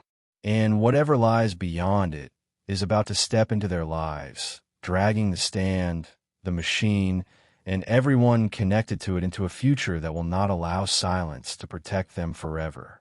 Chapter 10. The Air France Blueprint. The plan does not arrive fully formed. It never does. It emerges in pieces, fragments of possibility drifting through conversations like ash after a fire. Someone mentions a vault that closes at the same time every night. Someone else laughs about security that feels more ceremonial than real. These are not confessions. They are feelers, sent out to see who flinches and who leans in. The cab stand absorbs these fragments quietly. It has always been good at that, turning casual remarks into maps, turning habits into vulnerabilities. The idea takes shape slowly, and by the time it has a name, it already feels familiar, like something they have been circling for years without realizing it. Air France becomes that name, not spoken loudly, not spoken often, just enough to let it settle. An international airline, a cargo operation that moves money and valuables across borders with clockwork precision. A place where trust and routine creates blind spots. To most people, it is just another company. To the machine, it looks like a blueprint. The quiet operator understands immediately what makes this different. This is not a truck that can be rerouted or a warehouse that can be entered after hours. This is a system built on schedules that cannot slip, on procedures that assume compliance, on people who believe the structure itself will protect them. He also understands that this kind of system is unforgiving. There is no room for improvisation, no margin for error. Everything must happen exactly as planned, or the whole thing collapses. That realization does not stop the momentum. It sharpens it. The men pushing hardest speak in measured tones now. Gone is the early excitement. In its place is focus. They talk about timing the way surgeons talk about incisions, about access points, about inside help. Each word is weighed carefully because everyone understands the stakes have escalated.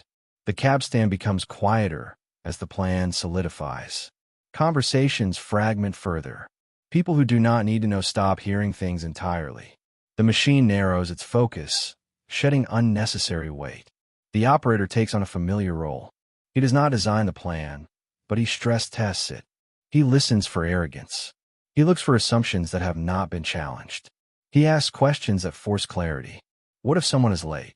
What if a door is locked? What if the alarm behaves differently than expected? These questions are not pessimism. They are discipline. The answers come slowly. Adjustments are made. Contingencies added. Redundancies built in. The blueprint becomes more precise with each iteration. The stand remains the quiet hub where pieces connect. Drivers relay observations without knowing their significance. Schedules are confirmed casually. Patterns are verified repeatedly. The stand never announces its role in this. It simply continues doing what it has always done. Only now the information it collects feeds something much larger. The Air France operation, when it finally comes together, is elegant in its simplicity. No violence, no chaos, just timing, access, and trust exploited at the exact right moment. The kind of job that looks obvious in hindsight and impossible before it happens. The night of the job arrives without ceremony.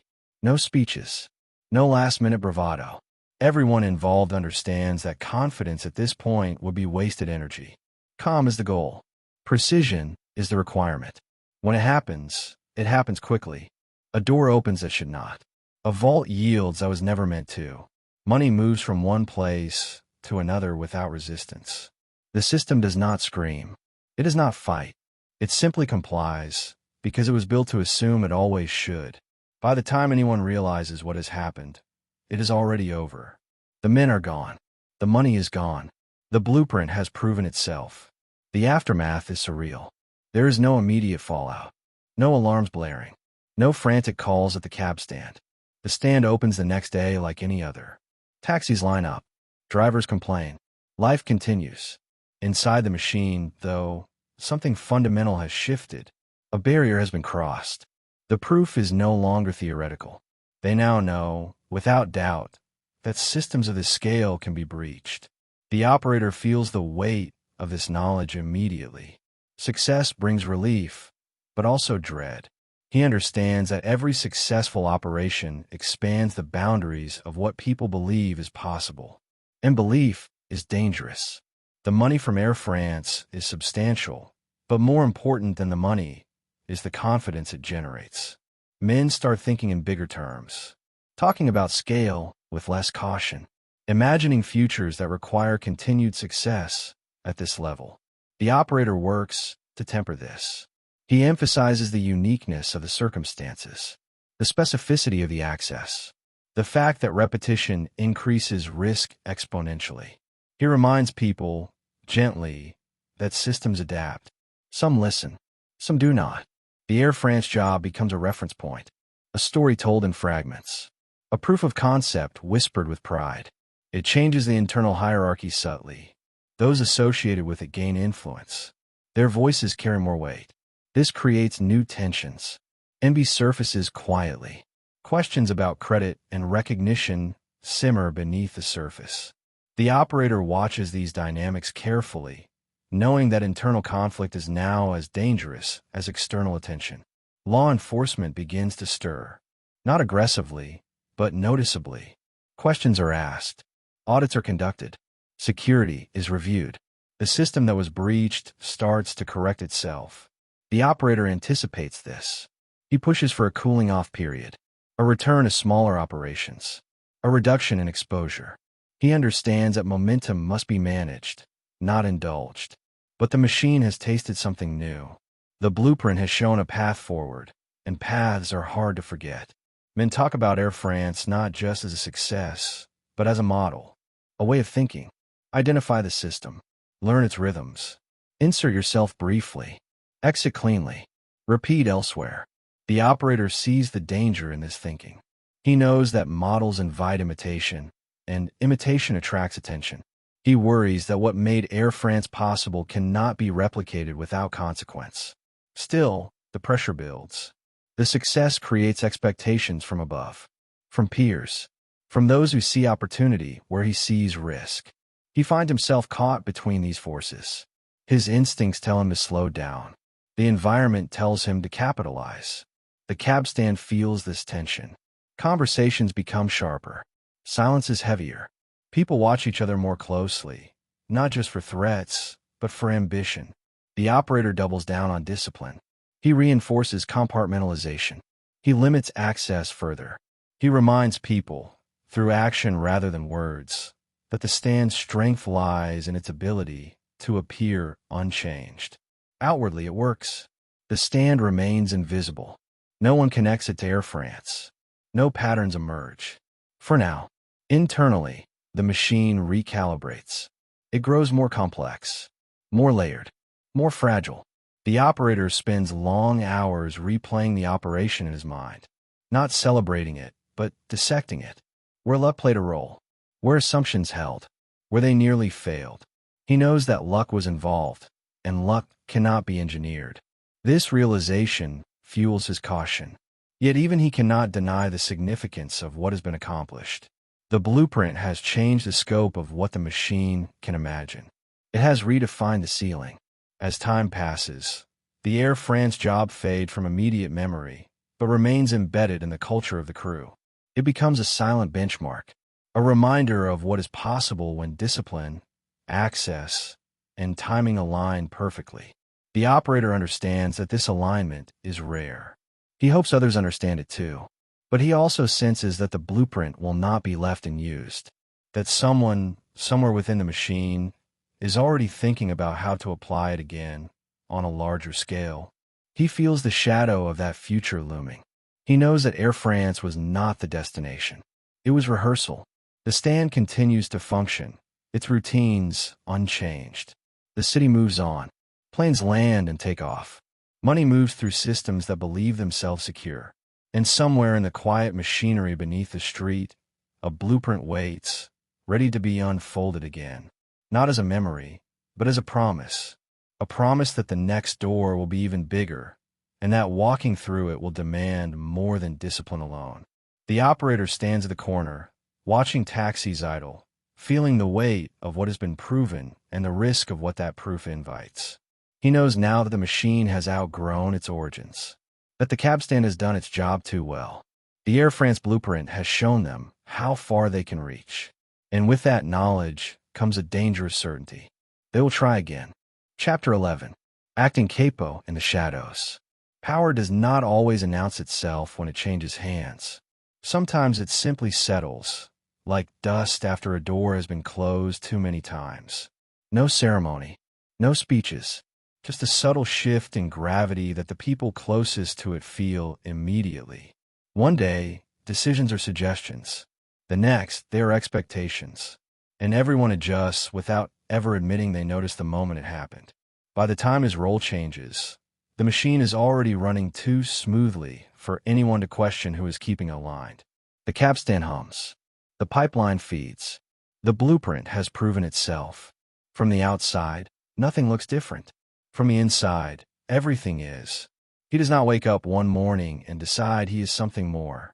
He wakes up and realizes others are waiting for him to speak first, waiting for his reaction before offering their own, watching his face for cues they once ignored. This is how authority arrives when it is earned rather than assigned. There is no title given aloud. Titles attract attention. Titles create records. Instead, responsibility expands. Problems that once moved past him now stop at him. Decisions that once belonged elsewhere are quietly rerouted. He becomes the point where questions pause. He understands immediately what this means. Being closer to the center offers protection, but it also removes distance.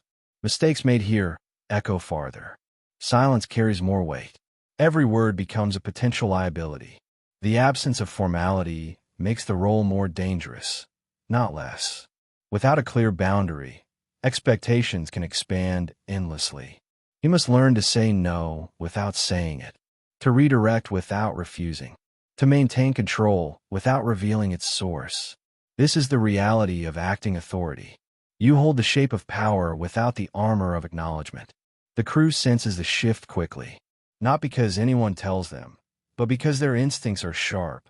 They notice who is consulted, who settles disputes, who can end an argument by simply remaining quiet until everyone else runs out of words. Men who once spoke freely around him now choose their phrasing more carefully. They test his reactions. They measure how far they can push before he pushes back. He lets them test. It teaches them where the lines are. He understands that authority, once asserted too openly, becomes brittle. It invites challenge. But authority that feels inevitable is rarely questioned. So he cultivates inevitability. When a disagreement arises between two men with equal ambition, he does not take sides publicly. He listens. He delays. He allows the situation to resolve itself, just enough that when he finally intervenes, his solution feels like relief rather than control. People leave these interactions believing they were heard, even when they did not get what they wanted.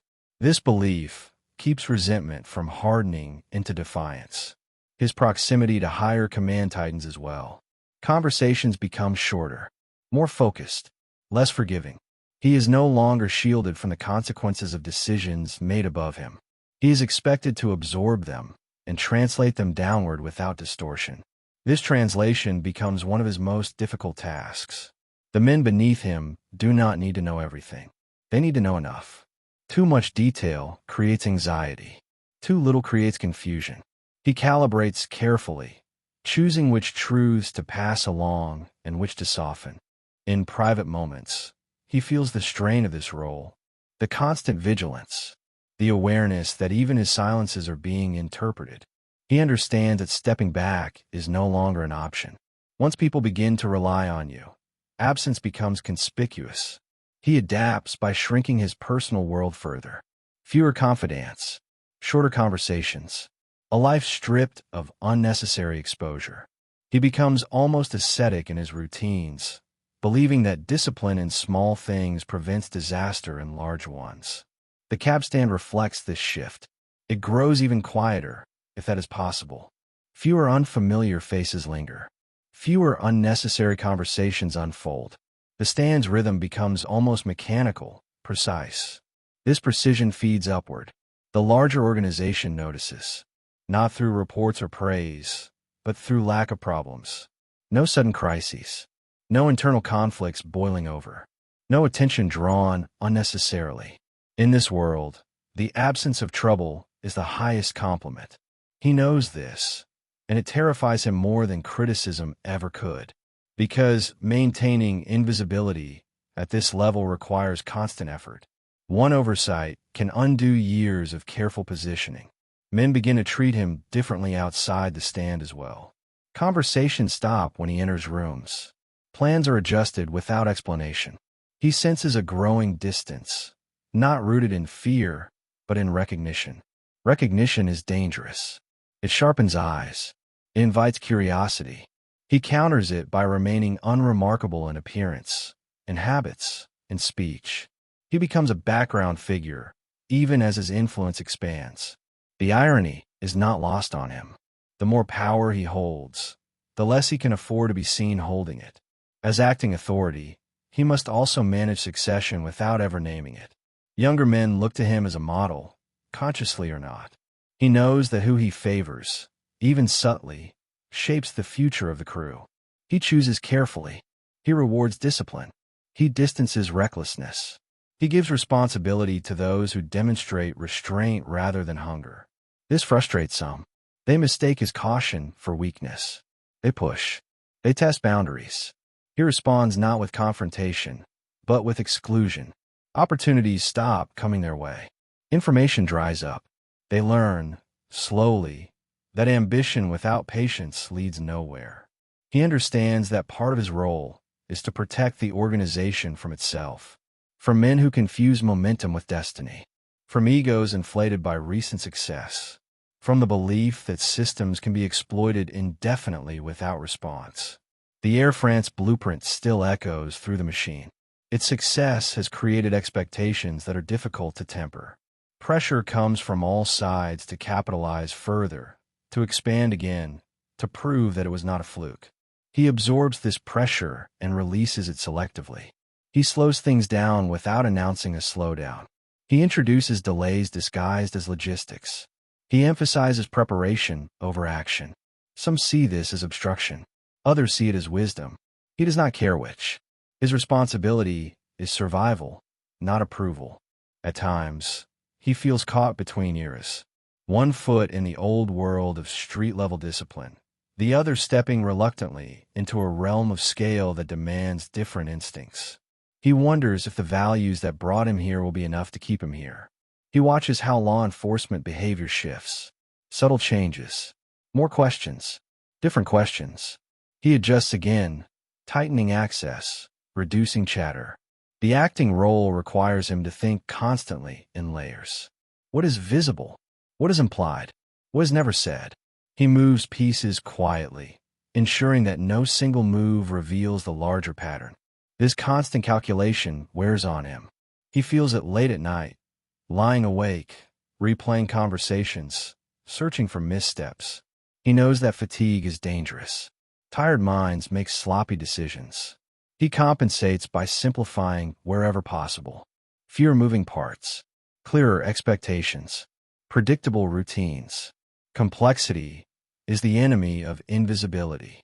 The men around him feel this tightening and interpret it differently. Some feel protected. Others feel constrained. He accepts both reactions as inevitable. As acting authority, he cannot afford to be loved or hated openly. Either invites scrutiny. He aims instead to be necessary. And he succeeds. The machine continues to run smoothly. The cab stand remains invisible. The crew functions with minimal friction. From the outside, it looks like stability.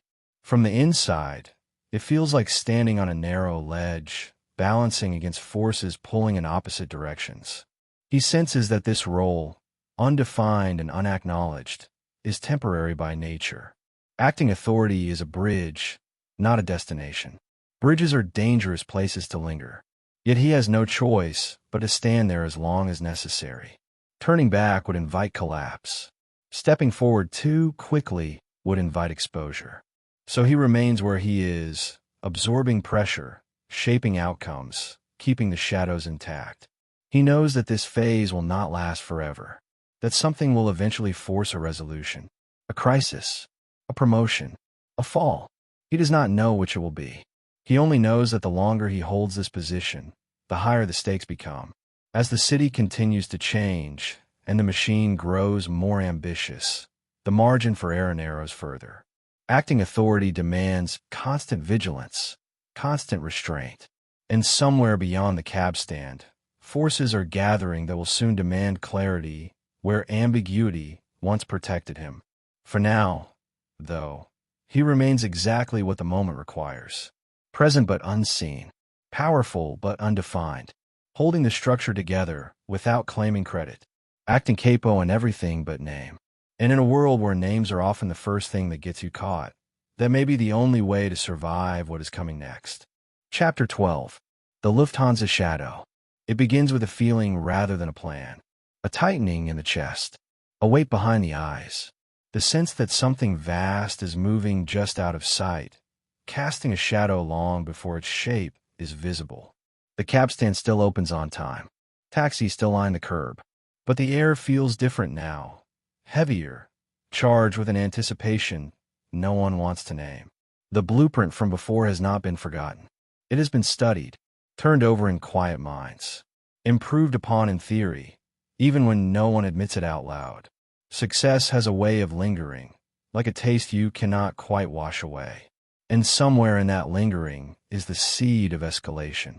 The first mentions are indirect. A comment about the airport that carries more weight than humor. A pause when certain cargo routes are discussed.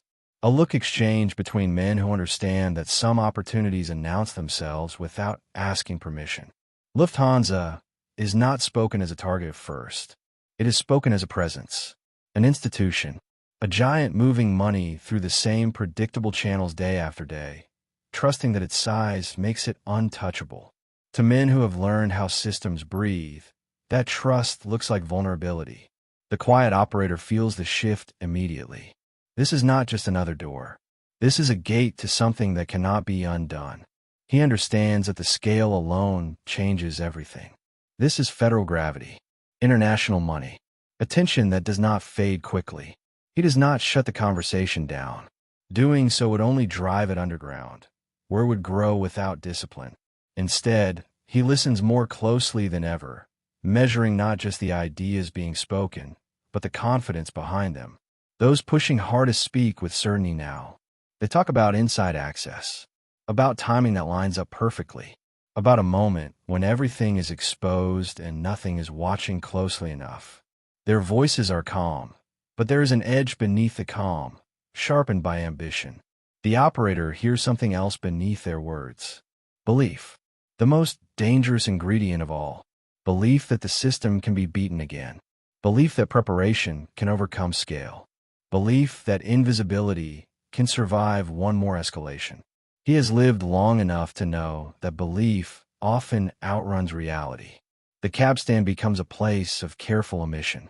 People who do not need to know are quietly kept away from conversations that matter. Faces disappear from the corner for days at a time, then reappear without explanation.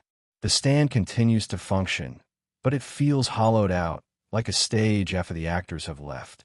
He spends long hours thinking through implications he cannot voice. What happens if it works? What happens if it doesn't? What happens to the stand either way? He understands that success at this level does not end stories. It creates them. The men involved frame the operation as inevitable. They argue that preparation has reached its natural conclusion, that the window is open now and will not stay open forever. Waiting, they say, is the real risk. He counters gently, asking about exposure rather than reward, about the people who will be watching after, not during, about how silence holds up when the numbers involved become impossible to ignore. Some listen, some do not. The momentum is strong now, driven by more than logic. It is driven by pride, by history, by the sense that everything they have done so far has been leading to this moment. The operator feels increasingly alone in his caution, not isolated, but separated by perspective. He has spent years managing consequences. Others have spent years chasing opportunity. These paths rarely converge comfortably. As the idea crystallizes, the name is finally spoken without disguise. Lufthansa. It lands heavily in the room, like a dropped tool echoing off concrete. No one reacts outwardly, but everyone feels it. This is no longer hypothetical. The shadow has a shape now. Planning moves forward with ruthless efficiency. The best minds focus on access, on schedules, on redundancy. The discipline learned over years is applied meticulously. No one rushes. No one jokes. The seriousness is absolute. The operator contributes where he can. He questions assumptions. He flags weak points. He insists on layers of distance between the stand and the operation. He understands that if this goes wrong, the stand cannot be allowed to be pulled into the light. This insistence creates tension. Some see it as lack of faith. Others see it as wisdom. He does not argue. He knows that once a machine this large is in motion, no single person can stop it. He begins preparing for aftermath, even before the event occurs. Thinking about what must change afterward. What must be severed? What routines must be adjusted? He knows that survival will depend not on what happens during the operation, but on how the system responds to its success or failure. The night draws closer. The stand grows quieter. Conversations become sparse. People speak in glances and half-sentences. Everyone is aware that they are standing near something that will define them, whether they want it to or not. The operator stands at the corner late one night, watching planes pass overhead, their lights blinking steadily against the dark. He thinks about scale, about how small the cab stand looks from that height, how insignificant, and yet how deeply connected it is to what is coming. He wonders if this is the moment when invisibility finally breaks, when the shadows they have lived in for so long begin to thin under scrutiny too intense to deflect. When the operation finally happens, he is not there. By design, distance is protection. He stays with the stand, maintaining routine, preserving the illusion that nothing extraordinary is occurring. Hours pass, then more. No news is good news until it isn't. The first confirmation arrives indirectly. A look, a nod, nothing spoken. He understands immediately. It worked. The relief is sharp, almost painful, followed instantly by dread. Because success at this level does not settle things. It detonates them. The numbers involved are staggering, even by standards already stretched thin. The machine has leapt forward in a single bound, and with it, the risk multiplies exponentially. The operator feels the weight of it settle into his bones. He understands that this is not just a crime. It is an event, one that will echo far beyond the crew, far beyond the stand, far beyond Brooklyn. The days that follow are tense, not celebratory. Everyone understands that celebration is dangerous now. Money is hidden. Routes are altered. Contacts go silent. The stand remains operational, but the energy beneath it is electric.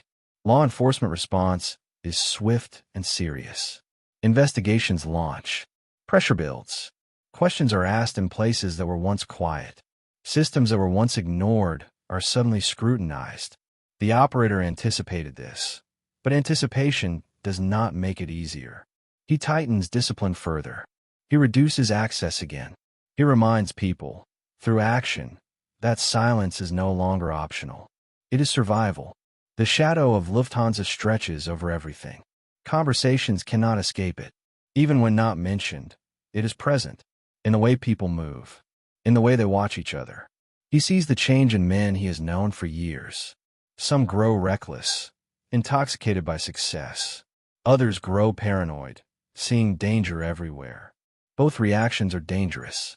He works tirelessly to stabilize the environment, to redirect focus from the score to the aftermath, to shift thinking from triumph to containment. But the magnitude of the event resists containment. The media buzz alone threatens exposure. Whispers spread beyond their control. The world knows something massive has occurred, even if it does not yet know who is responsible. The operator feels the walls closing in, slowly but unmistakably. He knows that the shadow will not fade quickly, that it will follow them for years, reshaping everything it touches. He begins to prepare mentally for outcomes he has long tried to avoid. Arrests, cooperation, betrayal. He understands that pressure breaks people differently. Loyalty that held under smaller stakes may fracture now. This knowledge terrifies him more than prison ever could, because betrayal cannot be managed the way risk can. It is unpredictable, explosive. The stand remains open. The taxis still come. The routine still holds. But beneath it all, the shadow looms, dark and inescapable. He stands at the corner one evening, watching the city glow in the distance, feeling older than he has ever felt. He understands that the stand, the machine, the discipline have all led here. Lufthansa is no longer just an operation. It is a turning point. And as the shadow stretches further, touching everyone connected to it, he knows with absolute certainty that nothing will ever return to the way it was before. The quiet world they built has been pierced by something too large to ignore. The shadow has fallen, and it is only just beginning to move. Chapter 13. The Fallout. The silence after the storm is never quiet. It hums. It vibrates. It presses against your ears until you start imagining sounds that are not there. After Lufthansa, the cab stand still looks the same, but the silence around it has changed texture. It is no longer the comfortable quiet of discipline. It is the brutal quiet of people listening too hard. The money exists now in a way that cannot be unseen.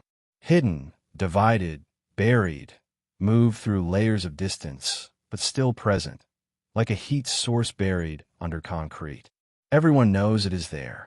Everyone knows that knowledge alone is dangerous. In the days immediately following the job, there is no celebration, no relief, no sense of victory, just urgency. The machine shifts into containment mode, reacting faster than it ever has before. Routines tighten to the point of suffocation. Conversations become functional, stripped of tone. Jokes disappear entirely. The operator feels the pressure from all directions. From above, expectations harden. From below, nerves fray. From outside, attention sharpens. The world is awake now, and it is looking. He understands something crucial in these early days. The job itself is over. What follows is the real test. Law enforcement presence intensifies, not visibly at first, but systematically. More cars in familiar places. More unfamiliar faces asking familiar questions. Paperwork that once moved unnoticed now pauses under scrutiny. Systems that once relied on trust begin to rely on verification. The operator anticipated this, but anticipation does not dull the stress. He works relentlessly to keep the stand insulated. He limits exposure. He reroutes people away from routines that feel too predictable now. He insists on patience when others want movement. Some comply. Others resist. The success has altered the internal chemistry of the crew. Money at this scale does things to people. It accelerates who they already are. The disciplined grow quieter. The reckless grow louder. The fearful grow unpredictable. He watches it unfold with mounting concern. Men who once waited their turn now push for more. Men who once valued silence now talk in hypotheticals. The equilibrium he spent years maintaining begins to wobble. Disappearances start quietly, not announced, not explained. A man stops showing up. Someone else is rumored to have left town. Another is said to be keeping to himself. Each absence tightens the collective chest. The operator knows what these disappearances mean. Cleanup, damage control, fear made operational. He hates this phase more than any other. Violence during operations is calculated. Violence afterward is reactionary. It carries too much emotion, too little discipline. He pushes for restraint, but restraint is hard to sell when paranoia is in control. The shadow of Lufthansa stretches longer with every passing week. The press speculates wildly. Law enforcement leaks hints. The scale of the theft ensures it will not fade quietly. Too many agencies want credit.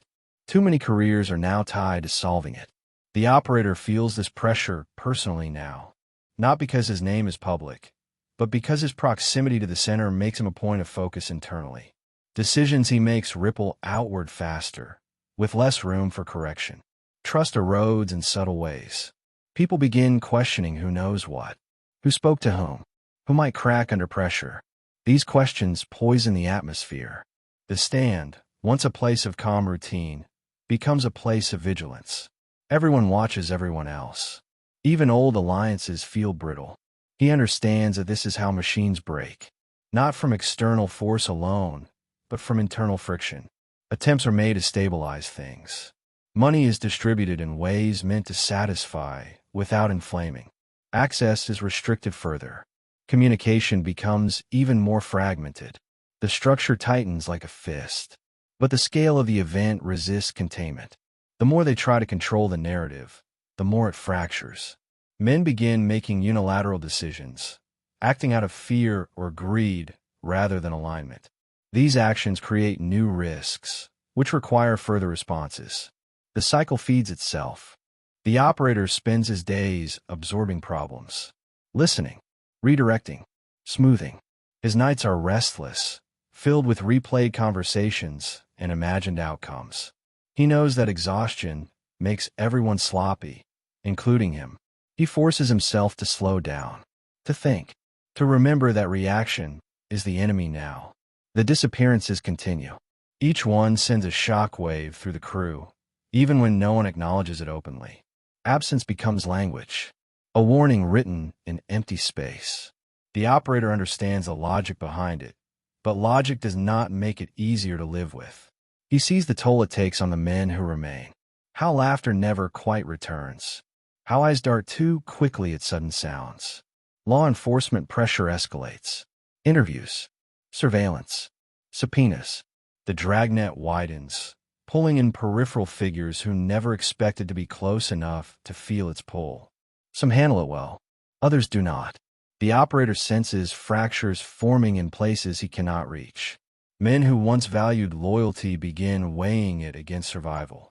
The stakes have shifted too far, too fast. He knows that loyalty under pressure is not guaranteed. It must be supported, reinforced.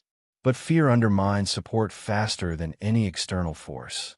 He tries to counter this by emphasizing routine, by keeping the stand functioning as normally as possible, by reminding people, through action, that stability still exists. It helps, but only partially. The money, once hidden and theoretical, becomes a point of contention. Who deserves what? Who took risks? Who waited? These conversations are never explicit, but resentment leaks through behavior. The operator mediates where he can. He redistributes quietly. He reminds people of long-term consequences. He tries to frame restraint as survival rather than sacrifice. Some listen. Some are already too far gone. The fallout begins to claim its first undeniable casualty. A trusted figure vanishes under circumstances that cannot be explained away. The shock ripples through the crew, freezing conversations mid-sentence. This absence feels different, heavier, closer. The operator feels the web tighten around him. He understands that the margin for error is now razor thin. One misjudgment could expose everything he has spent his life protecting. He also understands that he cannot control outcomes anymore, only responses. As months pass, the intensity does not fade. It mutates. Pressure becomes background noise, constant and exhausting. Men adapt to it in unhealthy ways. Some withdraw, some overcompensate. The stand remains operational, but its role has changed. It is no longer just a hub. It is a refuge, a place where people come to feel grounded, even as everything else destabilizes. The operator uses this to his advantage. He maintains calm there at all costs. No arguments, no raised voices, no unnecessary presence. The stand becomes a sanctuary of routine in a world that feels increasingly hostile. Still, the fallout cannot be contained indefinitely. The machine that once expanded so smoothly now grinds under its own weight. Each attempt to correct introduces new complications.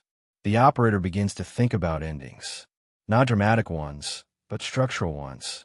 How this phase might resolve, what survival might look like when the dust settles. He considers distancing himself further, reducing exposure. But distance now feels impossible. He is too embedded, too essential. The sense of inevitability grows. Something has to give. He sees it in the eyes of men he has known for decades. The exhaustion, the calculation, the quiet question of how much longer this can continue. The fallout has changed them all. It has stripped away illusions. It has revealed limits. He stands at the corner late one night, the street quiet, taxis idling as they always have. He listens to the city and realizes how fragile everything feels now. The cab stand led them into this. The blueprint made it possible. The shadow made it unavoidable. Now the fallout is doing its work, slowly dismantling the machine piece by piece, not through force, but through pressure. He understands that the next phase will not be about money or opportunity. It will be about survival. And survival, in a world this strained, demands choices that no amount of discipline can soften. The fallout is still unfolding, and the worst of it has not yet arrived. Chapter 14. The Informant Earthquake. It does not arrive with sirens or headlines. It arrives as a rumor that feels wrong in the gut before it ever reaches the ears. A hesitation in conversation. A name avoided rather than spoken. The kind of silence that signals not discipline, but fear of saying the wrong thing out loud. After the fallout, after the disappearances, after the tightening grip of pressure, this is the moment everyone secretly dreads, even if they never admit it exists. Someone has cracked. At first, no one knows who. That uncertainty is what makes it so destructive. Suspicion spreads faster than truth ever could. Every glance becomes question. Every absence feels deliberate. The cab stand, once a place of grounding routine, now carries an undercurrent of quiet terror. People show up, but not fully. Their bodies are present. Their minds are elsewhere. The operator senses it immediately. This is different from law enforcement pressure. That kind of force comes from the outside, predictable in its own way. This comes from within. It turns the machine against itself. He listens more than ever, not just to what is said, but to what is not. Conversations end abruptly when certain topics surface. Old confidences are withheld. The trust he spent years cultivating feels suddenly fragile, like glass under strain. The first confirmation comes indirectly. A comment overheard about questions being too specific, about investigators knowing things they should not, about timelines lining up too neatly. This is not speculation anymore. This is breach. The operator feels the floor drop beneath him. He has always known this was possible. He has planned for it in theory. But theory does not prepare you for the emotional violence of realization. An informant is not just a threat. An informant is a collapse of shared reality. Every memory is re-examined. Every decision is replayed with new suspicion. The past becomes unstable. The cab stand becomes a place of forced normalcy. Taxis still idle. Rotations still occur. Money still changes hands. But the easy flow of trust is gone. People speak in fragments, careful to reveal nothing, not even to those they once relied on. The operator understands that panic is the greatest danger now. Panic makes people sloppy. Panic makes them talk. Panic makes them run. All of these attract attention. He works tirelessly to project calm. He lowers his voice. He slows his movements. He insists on routine with almost ritualistic intensity. The stand must remain unchanged. Any visible shift would signal vulnerability. Inside, he is calculating constantly. Who is missing? Who has changed behavior? Who suddenly has excuses? He hates this work. It feels like betrayal even to think this way. But survival demands it. The name eventually surfaces, not as an accusation, but as a consensus. A man who has been under pressure longer than most. A man whose nerves were already frayed by the fallout. A man who once valued loyalty, but now values freedom more. The confirmation is devastating, even if it is not surprising. The operator feels a deep, almost physical ache. Not just anger, but disappointment. A sense of personal failure. He wonders if he missed signs, if he pushed too hard, if he waited too long. But there is no time for regret. The earthquake has already begun. Information starts flowing outward at a rate that cannot be controlled. Not everything at once. Not enough to collapse everything immediately. Just enough to keep pressure constant. To keep everyone guessing what the government knows and what it does not. This is the informant's greatest weapon. Uncertainty. The stand feels it first. Questions from outside become sharper. Surveillance becomes more obvious. Familiar faces disappear for interviews and return shaken, quieter than before. The operator knows that the stand's role has shifted again. It is no longer just a hub or refuge. It is now a potential liability. Every person who passes through it becomes a point of risk.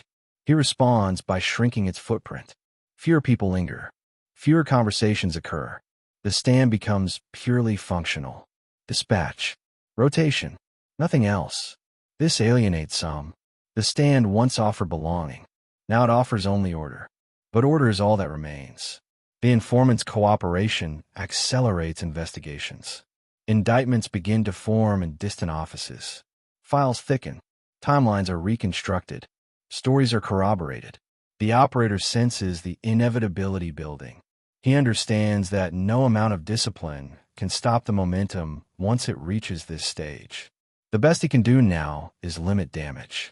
He distances himself from volatile figures. He severs connections quietly. He reduces exposure wherever possible. Each decision feels like amputating a piece of his own history. The emotional toll is immense. He has spent his life believing that loyalty could withstand anything. That discipline could outlast pressure. Now he is confronted with the truth that fear changes people in ways no system can fully anticipate. Men who once spoke with confidence now whisper. Men who once laughed now avoid eye contact. The world has narrowed to survival. The informant's story spreads through the organization like a fault line cracking open. Old secrets resurface. Long-buried grudges find new relevance. Alliances strain under the weight of revealed vulnerability. The operator becomes a focal point again, not because he wants to be, but because others look to him for stability. He gives it to them, even as his own certainty erodes. He speaks less than ever. He lets silence do the work. He understands that words can be twisted now, reinterpreted by ears he cannot see. The stand's atmosphere grows sterile. No warmth, no comfort, just function. The younger men feel it acutely. This is not the world they imagined entering. This is not the life they were promised. Some drift away. Some cling harder. Some make desperate moves that only worsen their position. The operator watches these choices unfold with a sense of helplessness he has never known. He can guide, but he cannot control outcomes anymore. The machine has reached a point where momentum belongs to forces beyond his influence. Law enforcement pressure escalates rapidly now. Arrests, charges, plea deals whispered about but never confirmed. The informant's cooperation gives shape to investigations that were once scattered.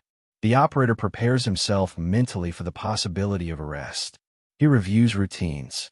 He considers what he would say and, more importantly, what he would not. He understands that survival now means endurance rather than evasion.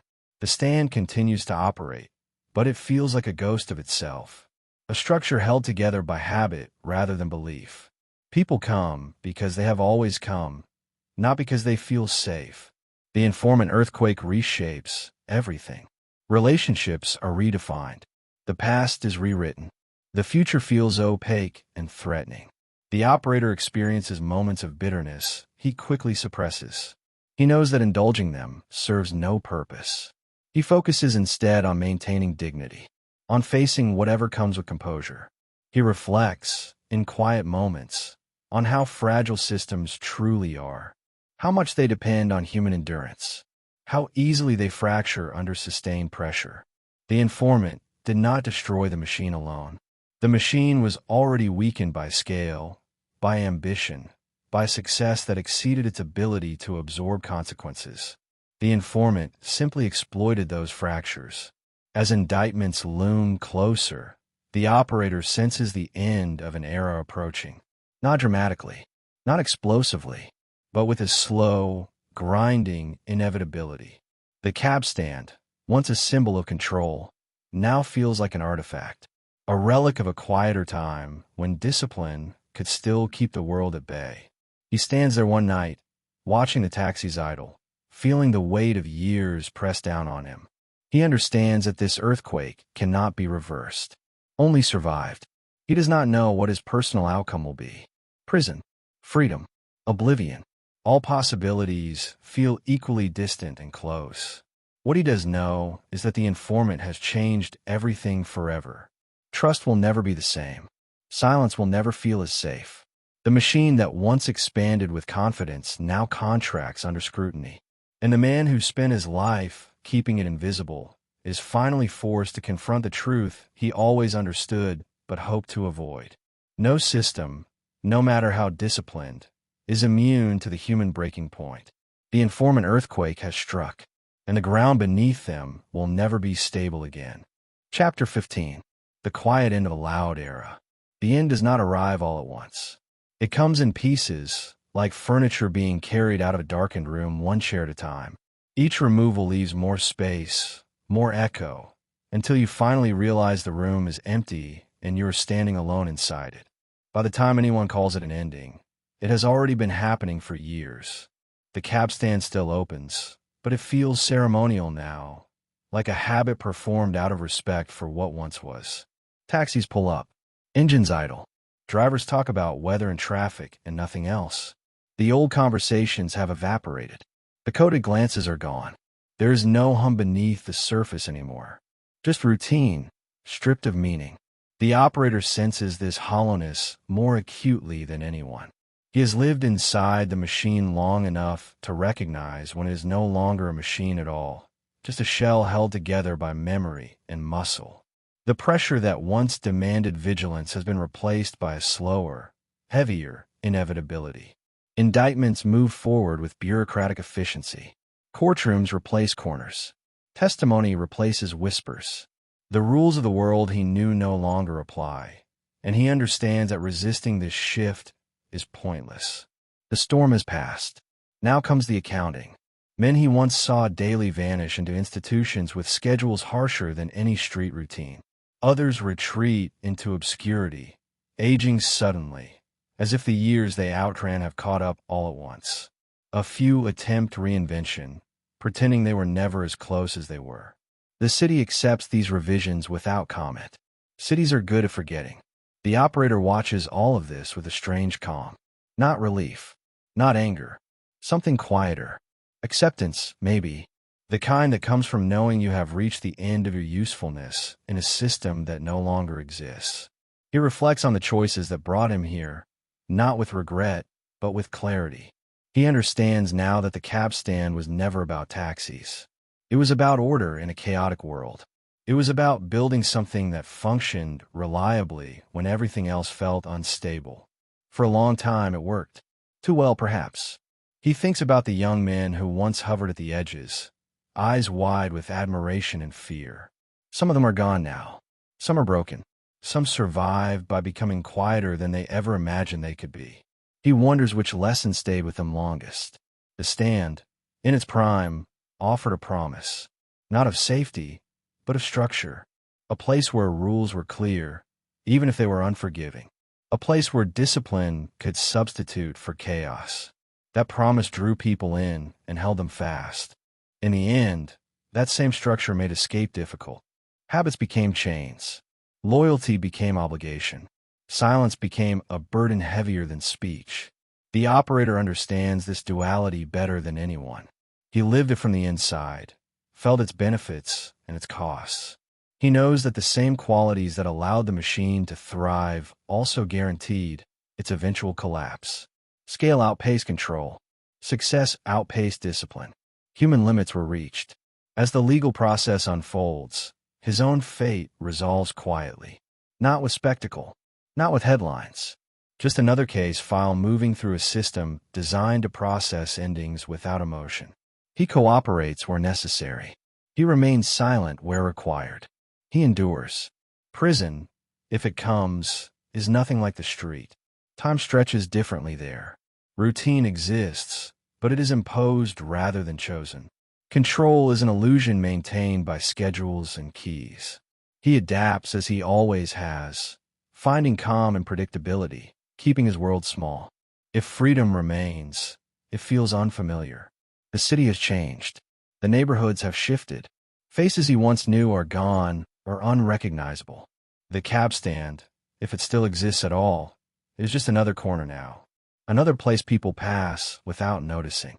He walks through these spaces like a ghost, carrying memories that no longer have a place to land. There is no audience for them. No need to explain. The world has moved on, and he lets it. In quiet moments, he considers the strange irony of it all. The most powerful years of his life were spent trying not to be seen. And now, in the aftermath, invisibility is the only thing left. He thinks about the fire, the blueprint, the shadow, the earthquake, about how each escalation felt necessary at the time, justified by momentum and belief, about how hindsight strips those justifications bare. There is no bitterness in these reflections, only understanding. He sees now that the machine was always temporary, that no amount of discipline could make it permanent in a world that constantly adapts.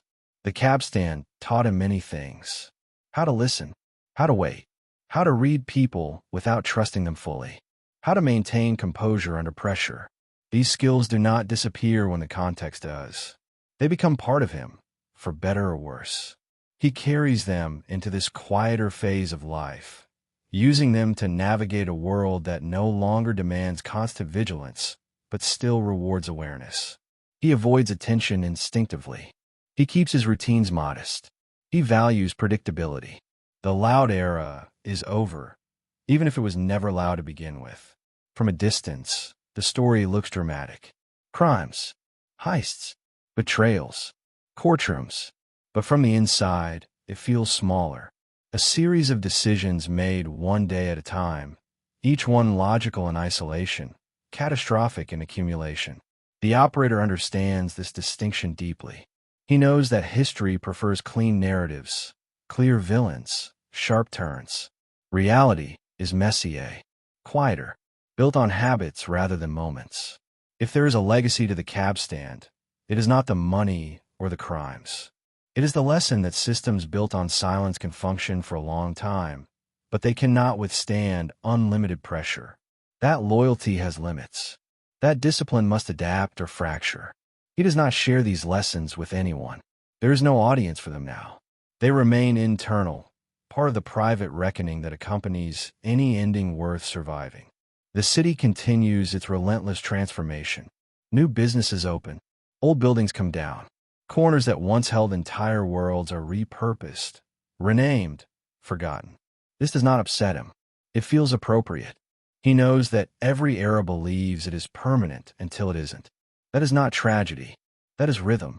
As time passes, the memory of the cab stand fades even within him. Details blur. Faces merge. The sharpness dulls. What remains is a general sense of order, of structure, of a time when things made a certain kind of sense. He accepts that he will not be remembered the way louder men are remembered. There will be no myths built around him, no dramatic portrayals that capture his essence fully. At most, he will appear as a footnote, a character, a quiet presence in someone else's story. This thought does not trouble him. It feels fitting. The true measure of his life, he realizes, was never recognition. It was function, the ability to keep things running, to prevent chaos for as long as possible, to hold a fragile balance in an unforgiving environment. That balance is gone now, but it existed. And for a time, it worked. On a late afternoon, he stands at a corner that looks almost like the old one, watching traffic flow. He notices patterns without trying. The way cars slow, the way people hesitate before crossing. Old instincts stirring, then settling. He smiles faintly, not out of nostalgia, but out of recognition. The world still runs on systems. Different ones now, louder ones perhaps, but systems all the same. He turns away and walks on, blending into the crowd, carrying his history quietly, the way he always has.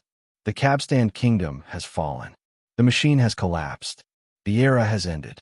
What remains is a man who understood silence, who lived inside it, who used it as both shield and tool, and who outlasted the noise long enough to watch it fade.